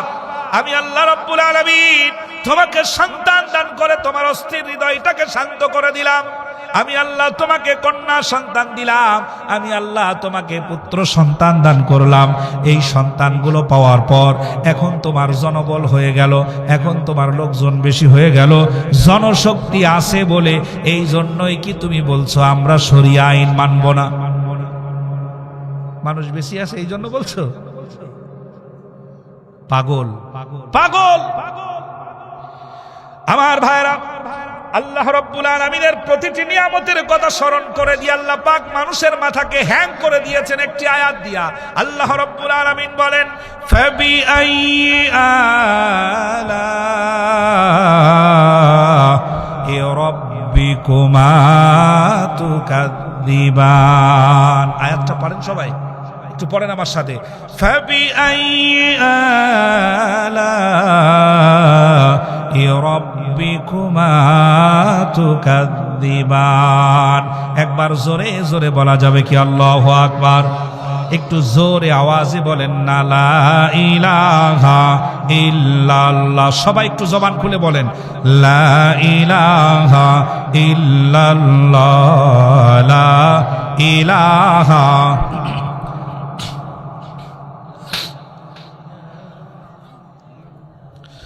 লা ইলাহা। কবরে কি করে রবে একা একা, অন্ধকারে বাতি নাই, বন্ধ ঘরে সাথী নাই, তোমার প্রিয়াও তোমারে দেবে না দেখা। কবরে কি করে রবে একা একা। আপনাদের মন কি বেশি খারাপ হয়ে গেছে? রাগ করে ফেলেছেন? যুবক কারা আছেন একটু হাত দেখান তো। যুবক, বৃদ্ধ বাবাজিরা যারা আছেন তারা তো আছেন, যুবক যারা আছেন একটু হাত উঁচু করেন। আচ্ছা, হাত নামান। অনেক যুবকেরা আছেন।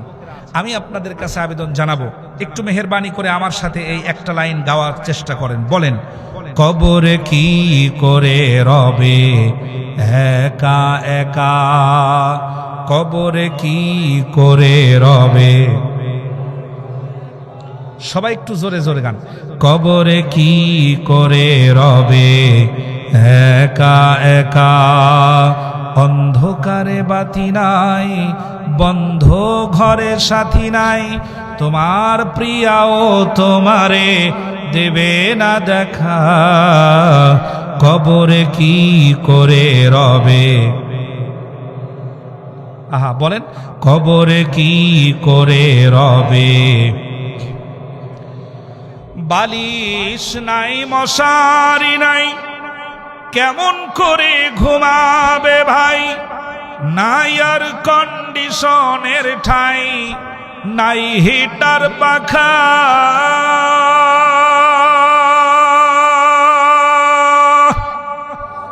বালিশ নাই, মশারি নাই, কেমন করে ঘুমাবে ভাই। নাই আর কন্ডিশনের ঠাই, নাই হিটার পাখা, ওই নির্জন নিরালা নিঝুমে শীত গরমে একই রুমে। আহা, নির্জন নিরালা নিঝুমে শীত গরমে একই রুমে থাকতে হবে টানা ঘুমে আল্লাহরই লেখা। বলুন কবরে কি করে রবে?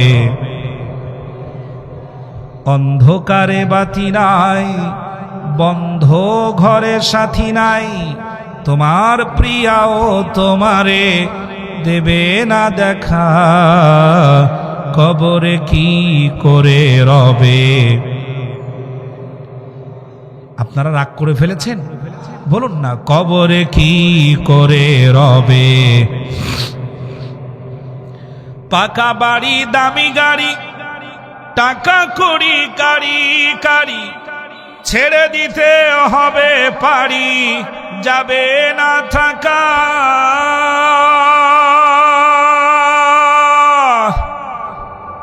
পাকা বাড়ি দামি গাড়ি টাকা কড়ি কারি কারি ছেড়ে দিতে হবে পারি, যাবে না থাকা। তোমার বসার চেয়ার টাকার সিন্দুক, আত্মরক্ষার পিস্তল বন্দুক। বসার চেয়ার টাকার সিন্দুক, আত্মরক্ষার পিস্তল বন্দুক পড়ে রবে বিশাল মুল্লুক নির্বাচনী এলাকা। ভাবো কবরে কি করে রবে? বলুন তো পাটগ্রামের বন্ধুরা, আমাদের শেষ আশ্রয় কার কাছে?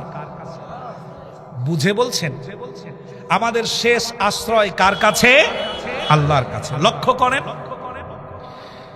আপনি অসুস্থ হলেন, আল্লাহ না করুন, বলেন আল্লাহ না করুন। আমার সাথে জোরে বলেন আওয়াজ দিয়ে, আল্লাহ না করুন, আল্লাহ না করুন। যদি কোনো ব্যক্তি, দলীয় কোনো নেতা অসুস্থ হয়, এই লোকটি অসুস্থ হয়ে যাওয়ার পর তাকে প্রথমে নিয়ে যাওয়া হলো আপনাদের নীলফামারীর সদর হাসপাতাল, ঠিক? লালমনিরহাট সদর হাসপাতাল। এরপর সেখান থেকে নিয়ে যাওয়া হবে রংপুর সিটিতে। ওখানেও যদি না হয় সোজা ঢাকা, সেখানেও যদি না হয় তারপরে চেন্নাই, ওখানেও যদি না হয় মাদ্রাজ কলকাতা, ওখানেও যদি না হয় মালয়েশিয়া, ওখানেও যদি না হয় সিঙ্গাপুর, সমস্ত দেশ ঘুরায়া এরপরে ডাক্তার যখন বলবে সায়েন্সের ভাষায় আপনার বেঁচে থাকার কোনো অঙ্ক মেলে না, আপনি বাড়িতে ফিরে যান। আপনি বাড়িতে গিয়ে আপনি খাদ্যখানা খান, যে কয়দিন আল্লাহ হায়াত রেখেছে ঘুরে বেড়ান, এর বেশি আমাদের কিছু বলার নাই। লোকটা যখন ফিরে আসবে তখন বাড়িতে আসার পর তার দলীয় নেতা কর্মীরা তাকে দেখতে আসবে, পুলিশ লোকেরা দেখতে আসবে, প্রধানমন্ত্রীও যদি হয় তবুও সেও দেখতে আসবে। দেখতে আসার সময় ঔষধপত্রের টাকার উপঢৌকন খাদ্য সামগ্রী, ফল ফ্রুট এগুলো নিয়ে এসে একটি কথা আপনাকে বলে যাবে, সেটা হলো এই, কত কিছুই তো জীবনে করলা, কোনো কিছুতেই যখন কোনো কিছু হইলই না, এখন আল্লাহ আল্লাহ করো, আর কি করবা? আমার এই কথার সাথে একমত? এখন আল্লাহ আল্লাহ করো, আর কি করবা?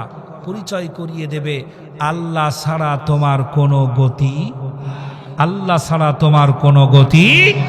সে আল্লাহর আইনের বিরুদ্ধে যদি আপনাকে যেতে বলে যাবেন, শরীয়তের আইনের বিরুদ্ধে যদি স্লোগান দিতে বলে দিবেন। মনে থাকবে কথা, ভাবেন মাথা দিয়ে। পাকা বাড়ি দামি গাড়ি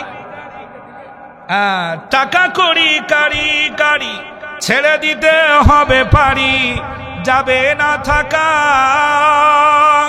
তোমার বসার চেয়ার টাকার সিন্দুক, আত্মরক্ষার পিস্তল বন্দুক পড়ে রবে বিশাল মুল্লুক নির্বাচনী এলাকা। বলেন কবরে কি করে রবে? আর আব্বাজান যারা এখানে বাবা হয়ে গেছেন একটু মিলান। এক মুহূর্ত যে সন্তানকে না দেখলে ঝড় ওঠে প্রাণে, সন্তান যদি উদ্দেশ্যহীন হয়ে ঘুরে বেড়ায়, আর আপনি যদি তার খবর না পান, তাহলে আপনার অন্তরে সন্তানের জন্য ঝড় তুফান, আইলা, সিডর, নার্গিস, জসিম, মহাসিন হয় নাকি হয় না বাজান? সন্তানের জন্য চিন্তা হয় না? কত মা কত বাবা বাংলাদেশে আছে, আপনাদের পাটগ্রামের অনেক ভাইরা বিদেশে আছে, আছে না? বিদেশে আছে, প্রবাসে আছে। যাদের ছেলেরা বিদেশে আছে, তার মায়ের কাছে গিয়ে জিজ্ঞেস করবেন, চাচি, খালা, আম্মা, কতদিন আপনি গোশত রান্না করে খাননি? তিনি বলবেন, কতবার রান্না করেছি কিন্তু খাইতে পারিনি। কেন? ওই গোশত খাইতে গেলে আমার সন্তানের কথা মনে পড়েছে, মনে হয়েছে এই গোশতের টুকরাটা আমার ছেলেটা বেশি পছন্দ করত। যতবার মনে পড়েছে ততবার মা খাবার থেকে উঠে চলে গেছে। এক মুহূর্ত যে সন্তানের না দেখলে ঝড় ওঠে প্রাণে, তাদের ছেড়েই গোরস্থানে থাকবে যে একা। ওরা বছরে 2-1 বার পাশে হয়তো যাবে জিয়ারতের আসে, হয়তো নাও যেতে পারে। আজকালকার পোলাপানের যে অবস্থা, ঠিক কিনা? ও নিজে ভুলেই গেছে যে আমি কার সন্তান। আজকে এক মুরব্বী, আমি 3টি নসিহাত করে যাব আমার পাটগ্রামের যুবক বন্ধুদেরকে। আপনারা কি বিরক্ত হয়ে গেছেন? 3টা নসিহাত করে যাব পাটগ্রামের যুবক বন্ধুদেরকে। 1 নাম্বার 1, জীবনে কোনোদিন বাবার বয়সী এমন মানুষের সাথে বেয়াদবি করবেন না। আমার কথা বুঝে গেছে? বাবার বয়সী, কার বয়সী? জোরে বলেন। আমার একজন যুবক আজকের মাহফিল থেকে হাত উঁচু করে আমাকে বলবেন যে হুজুর, আমি আব্বার বয়সী যত যুবক, যত মুরব্বী আমার চোখের সামনে পড়ে, আমার যদি একটু অসুবিধাও হয়, আমি আমার বাবার বয়সী কোনো মুরব্বীর সাথে বেয়াদবি করব না। এই নিয়াত করে একজন আল্লাহর বান্দা একটু হাত দেখাতে পারেন? বন্ধু, আপনার নাম কি? মাশাআল্লাহ, মাশাআল্লাহ, মাশাআল্লাহ, মাশাআল্লাহ। হাত উঁচু করেন তো একটু দেখি। নিয়াত করে হাত তুলেছেন। যাদের নিয়াত নাই তারা হাত তুলবেন না। আল্লাহ আজকের এই মাহফিলে যারা উপস্থিত নারী পুরুষ উভয়কে সম্মানিত করে দেন, বলেন আমিন। যুবক বন্ধুরা, আমি আসলামউদ্দিন জিহাদের স্টাডি থেকে 3টি কথা বলে গেলাম। 1 নাম্বার, জীবনে কোনোদিন বাবার বয়সী কোনো মানুষের সাথে বেয়াদবি করবেন না। 2 নাম্বার, আপনার থেকে বয়সে বড় অথবা পদমর্যাদায় বড়, আপনার থেকে বয়সে বড় অথবা পদমর্যাদায় বড় এমন মানুষকে অসম্মান করবেন না। যদি আপনি সম্মান দেন, আল্লাহ আপনাকে সম্মানিত করবেন। 3 নাম্বার, জীবনে কোনোদিন কোন আলেমের সাথে বেয়াদবি করবেন না। কয় নাম্বার? 3 নাম্বার। তাহলে 1 নাম্বার কি? 2 নাম্বার, নিজের থেকে বয়সে বড় অথবা পদমর্যাদায় বড় এমন মানুষের সাথে বেয়াদবি করবেন না, তাকে সম্মান করবেন। 3 নাম্বার, কোন আলেমের সাথে বেয়াদবি করবেন না। মনে রাখবেন, বিগত দিনের ডাইনি হাসিনা পালিয়ে যাওয়ার সবচাইতে বড় কারণ হলো ওলামায়ে কেরামদের সাথে সবচাইতে বেশি বেয়াদবি করা। এ কথা কি মানেন? এ কথা কি মানেন? আল্লাহ একজন আছেন না? আল্লাহ রব্বুল আলামিন কোরআনুল কারীমের ভিতরে বলেছেন, আমি আয়াতগুলো বের করে করে যদি দেখাতে পারতাম তাহলে আমার শান্তি লাগতো। আল্লাহ রব্বুল আলামিন বলছেন, যখন কোন মানুষ আমার কোন গোলামকে কাঁদায়, ওই সময় আমি আল্লাহ সিদ্ধান্ত গ্রহণ করি, তার প্রতিটি চোখের পানির ফোঁটার হিসাব আমি আল্লাহ নিজ হাতে গ্রহণ করব। এ ঘোষণা কার? আল্লাহ। এজন্য আমার যুবক বন্ধুদেরকে বলবো 3টি কথা। 1 নাম্বার, বাবার বয়সী কোনো মুরব্বীর সাথে বেয়াদবি করবেন না। নিজের থেকে বয়সে বড় অথবা পদমর্যাদায় বড় তাকে সম্মান করবেন। এরপরে কোনো আলেমের সাথে বেয়াদবি করবেন না, সে আলেম আপনার পছন্দ হোক বা না হোক, বেয়াদবি করবেন না। আল্লাহ আজকের মাহফিলের যুবকদেরকে কবুল করেন, বলেন আমিন। সম্মানিত ভাইরা, সম্মানিত ভাইরা, এজন্য যুবক বন্ধুরা, আজকের যুবকদের যে অবস্থা, ওরা বাবা মার কবর জিয়ারত করার জন্য বছরে 2 বার টার্গেট নেবে। একবার ঈদুল ফিতর, আর একটা কি ঈদুল আজহা। 2 ঈদে 2 বার যেতেও পারে, নাও যেতে পারে। বছরে 2-1 বার পাশে হয়তো যাবে জিয়ারতের আসে কোটি বছর।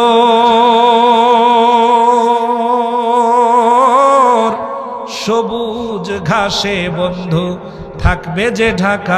কয়েকদিন আগে আমার হাতে হাত রেখে একজন ভাই মুসলিম হয়েছে।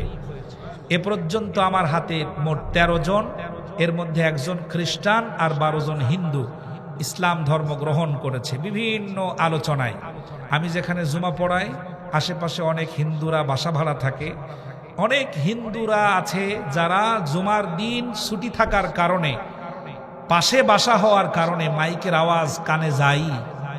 একদিন যদি একটা কথা তার কাছে আশ্চর্যজনক মনে হয়েছে, তাহলে সেই মানুষটা প্রতি জুমার আলোচনা শুনতে শুনতে এরকম মুসলিম হয়েছে 12 জন।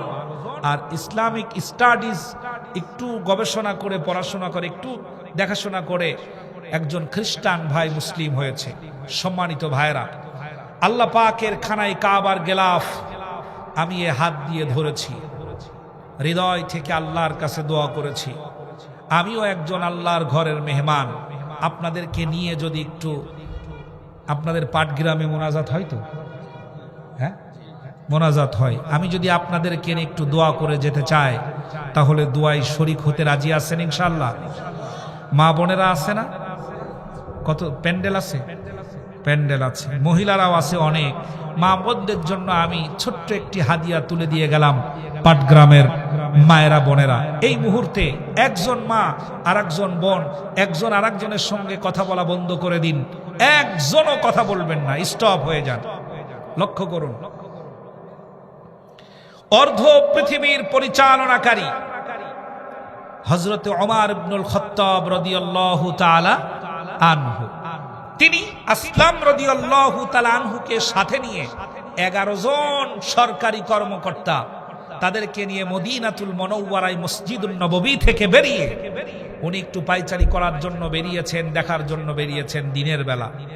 দূর থেকে একজন মহিলা ডাক দিচ্ছে, ইয়া ওমর, দাঁড়িয়ে যাও, তোমার সাথে আমার কথা আছে। অর্ধ পৃথিবীর খলিফা,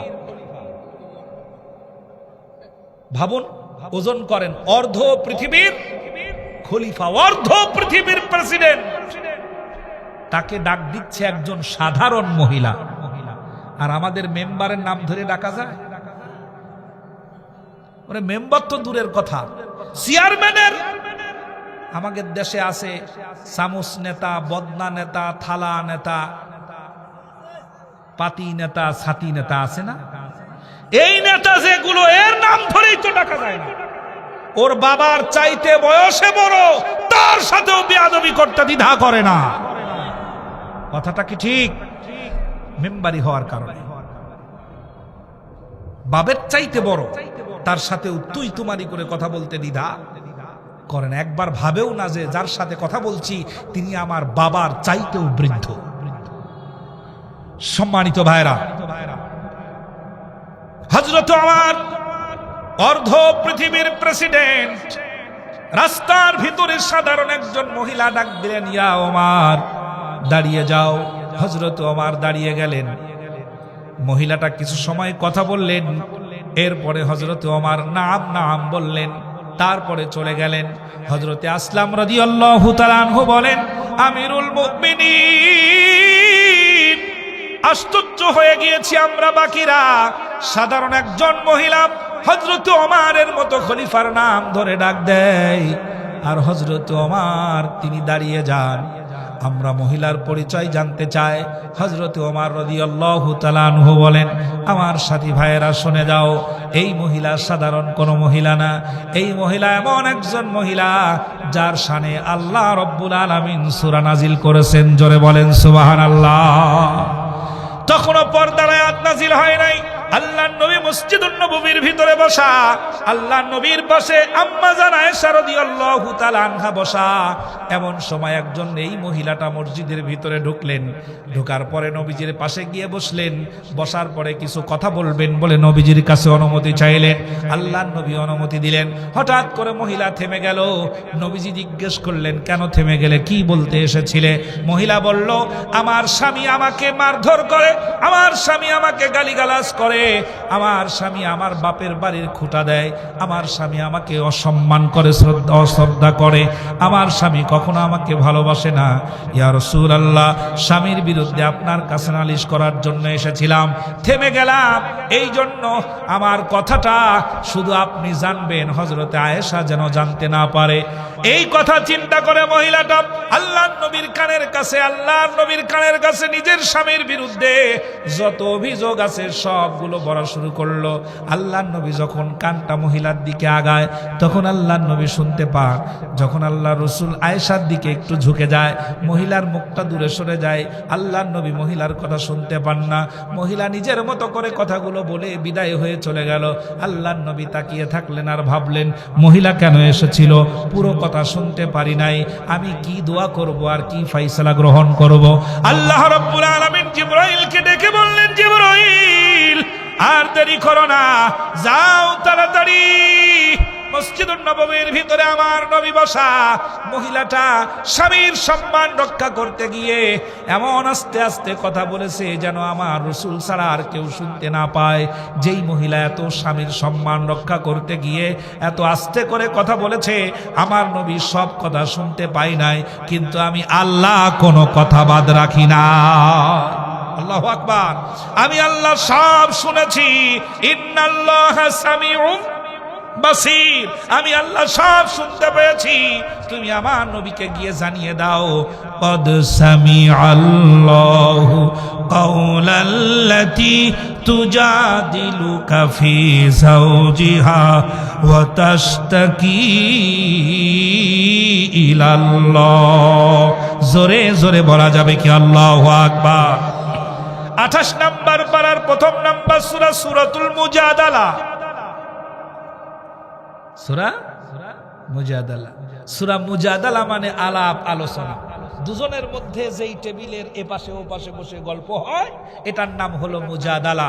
দুইজনের সাথে কি গল্প হয়েছে শুনেছেন কে? আল্লাহ। আমার মায়েরা বোনেরা, 4টে কাজ করলে জান্নাতের 8টি দরজা খোলা, এই হাদিস বারবার শুনেছেন। আমি আর নতুন হাদিয়া দিয়ে গেলাম। আমার মায়েরা বোনেরা, আপনি যদি আপনার স্বামীর সম্মান রক্ষা করতে চেষ্টা করেন, আপনার জন্য নতুন কোন আয়াত নাজিল হবে না ঠিকই, কিন্তু আল্লাহ পাক ওই মহিলার মতো আপনাকেও সম্মানিতা করতে পারেন নাকি পারেন না? পারেন। আম্মা জানদেরকে জন্য এই হাদিয়া তুলে দিয়ে গেলাম। আল্লাহ পাক আমাদের মাদেরকে বোনদেরকে যেন কবুল করেন, বলেন আমিন। আজকে তাফসীরুল কুরআন মাহফিলে প্রকৃতই আমি রাজনৈতিকভাবে কাউকে আঘাত করতে চাইনি। আমি বোঝাতে চেয়েছি, আল্লাহ যত মেহেরবানি করে আমাদেরকে মানুষ রূপে বানালেন, সে আল্লাহর আইনের সাথে বেয়াদবি করা মানুষের কাজ নয়। মনে থাকবে কথা, যে যেটাই বলুক, যদি শোনেন আল্লাহর আইন, রসুলের কথা, চুপ হয়ে যাবেন। এই মাদ্রাসার কেরাতখানা আছে না, কেরাতখানায় ছাত্রদেরকে শেখানো হয় একটা হাদিস, মান সমাতা নাজা। যে ব্যক্তি চুপ থাকে সে কি পায়? নাজাত পায়। কোরআনুল কারীমের যে প্রেক্ষাপট, এটাকে বলা হয় শানে নুজুল, আর হাদিসের যে প্রেক্ষাপট, এটাকে বলা হয় শানে উরুদ। এই হাদিসের শানে উরুদ আমি নিজে পড়েছি, দেখেছি। সেটি হলো এই, যদি তুমি দেখতে পাও এইখানে বসে থাকতে হলে আল্লাহর বিরুদ্ধে যেতে হয়, এখানে বসে থাকতে হলে, কথা বলতে হলে রসুলের বিরুদ্ধে কথা বলতে হয়, যদি এমন পরিবেশ তৈরি হয়, তাহলে সেই পরিবেশে কথা না বলে চুপ থাকাটাই ভালো। হতে পারে আল্লাহ এবং রসুলের প্রতি এই সম্মান প্রদর্শনের কারণে এই চুপ থাকাটাই তোমার নাজাতের জন্য ওসিলা হয়ে যেতে পারে। এজন্য যদি দেখেন নেতা যে কথা বলছে, সমর্থন জানালে আল্লাহর বিরুদ্ধে যায়, খবরদার সমর্থন দিবেন না। মনে রাখবেন, এই নেতারাই আপনাকে বলবে এখন আল্লাহ আল্লাহ করো, আর কি করবে। মনে আছে না? আল্লাহ পাক আমাদেরকে বোঝার তৌফিক দান করেন, বলেন আমিন। রব্বানা যালামনা আনফুসানা ওয়া ইল্লাম তাগফির লানা وترحمنا لنكونن من الخاسرين ربنا ظلمنا أنفسنا وإن لم تغفر لنا وترحمنا لنكونن من الخاسرين رب العالمين খোলা আকাশের নিচে তোমার বিছিয়ে দেয়া বিস্তীর্ণ এই জমিনের উপরে বাংলাদেশের উত্তরবঙ্গ এলাকার একেবারে সীমান্ত পর্যায়ে পাটগ্রাম থানার নওহাটার আয় আল্লাহ আজকের এই মাহফিলে তোমার দরবারে আলোচনা শেষ করে ভিক্ষুকের মতো নারী পুরুষ সম্মিলিতভাবে হাত তুলেছি আল্লাহ রব্বুল আলামিন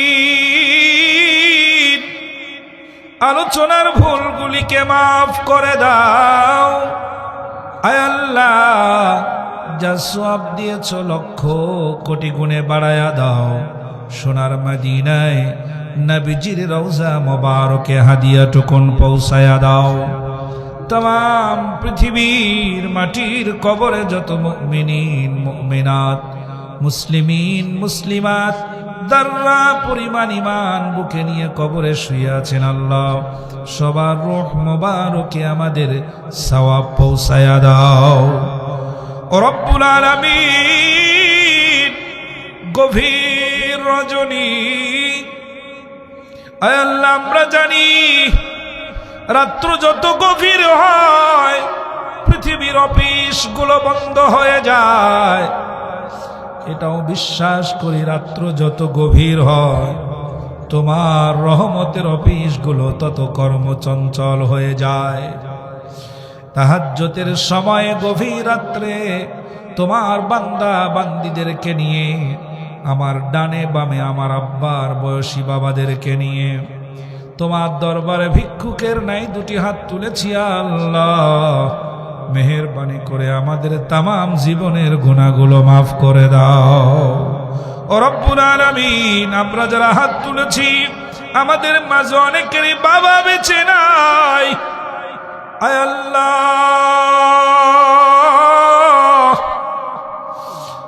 পাশের জেলাতে যখন মাহফিলে যায় বাড়িতে যাওয়ার জন্য আব্বাকে যখন ফোন দিয়ে বলি আব্বু আজকে বাড়িতে আসব বাবা আমার সারা রাত ঘুমায় না জিজ্ঞেস যদি করি বারবার কেন ফোন দেন ঘুমাতে যান আপনি ঘুমিয়ে পড়েন আমি এসে ডাকবো আব্বা বলেন বাবা রে কয়েকবার বিছানায় শুয়েছি কিন্তু গায়ের মধ্যে জ্বালা পোড়া করে ঘুম আসে না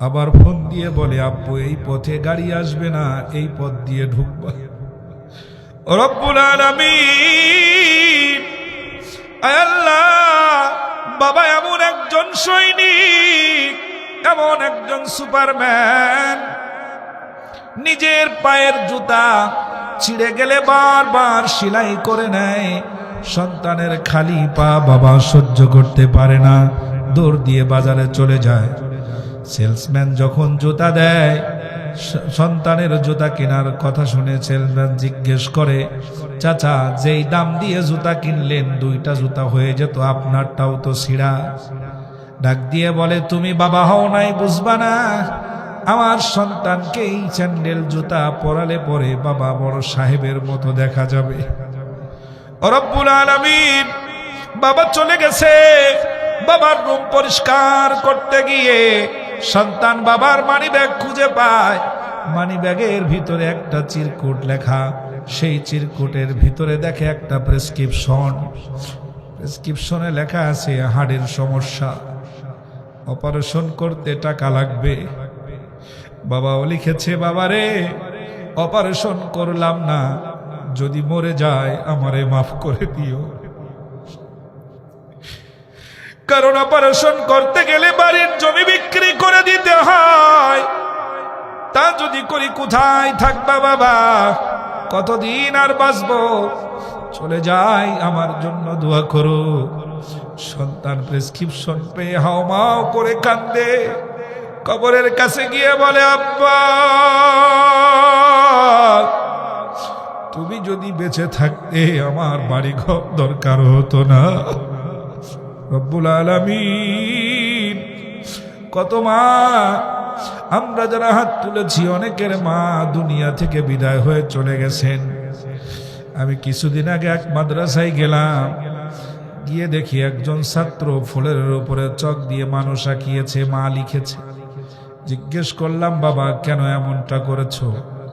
ছেলেটা বলল, হুজুর মাহফিলের পর আগামীকাল ছুটি হয়ে যাবে, সবাই বাড়িতে যাবে, কিন্তু আমার তো মা নাই, এই জন্য ফ্লোরের উপরে আমি ছবি আঁকিয়েছি। এখানে ঘুমিয়ে দেখবো মায়ের মতো শান্তি পাওয়া যায় কিনা। আল্লাহ, যাদের আম্মা আব্বা দুনিয়া থেকে বিদায় হয়ে গেছেন, আল্লাহ তোমার কাছে মিনতি জানাই, আমাদের মাঝে যার হাতখানা ভালো লাগে, চোখের এক ফোঁটা পানি যার পছন্দ হয়, তার ওসিলায় আম্মা আব্বার কবরগুলোকে জান্নাতের টুকরা বানায়া দাও, জান্নাতের পোশাক পরায়া দাও, জান্নাতের বিছানা বিছায়া দাও, জান্নাতুল ফিরদাউসের মেহমান বানায়া নাও। আয় আল্লাহ, মাহফিলে আব্বার বয়সী মুরব্বী যারা আছে, আল্লাহ মুরব্বীদেরকে সুস্থতার সাথে বাঁচিয়ে রেখো, যুবক বন্ধুদেরকে কবুল করে নাও, আজকের মাহফিল কবুল করে নাও। আয় আল্লাহ, সভাপতি মহোদয়কে কবুল করে নাও, প্রধান মেহমানদেরকে কবুল করে নাও। যত মানুষ তোমার এই কোরআনের মাহফিলে এসেছে, আল্লাহ প্রত্যেকের আসা যাওয়ার ভিতরে বারাকা নসিব করে দাও। মাদ্রাসাটিকে কবুল করে নাও, হাফেজ রবিউল ইসলাম ভাইকে আরো সম্মানিত করে দাও। রব্বুল আলামিন, তোমার কোরআনের সম্মানে যারা এত রাত জেগে বসে আছে, আয় আল্লাহ তাকিয়ে দেখো কত মানুষ।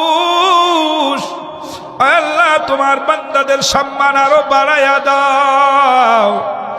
তোমার কাছে মিনতি জানাই আল্লাহ, আমাদের তাফসীর কোরআন মাহফিলগুলোতে যখন বসি, মনে পড়ে আল্লামা দেলোয়ার হোসেন সাইদি হুজুরের কথা।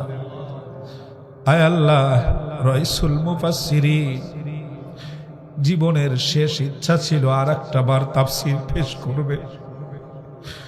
রব্বুল আলামিন, আয় আল্লাহ জীবন দিয়ে চলে গেলেন, কত মানুষ ফাঁসিতে চড়লেন, আয় আল্লাহ কত রাত জেলখানায় কাটালেন।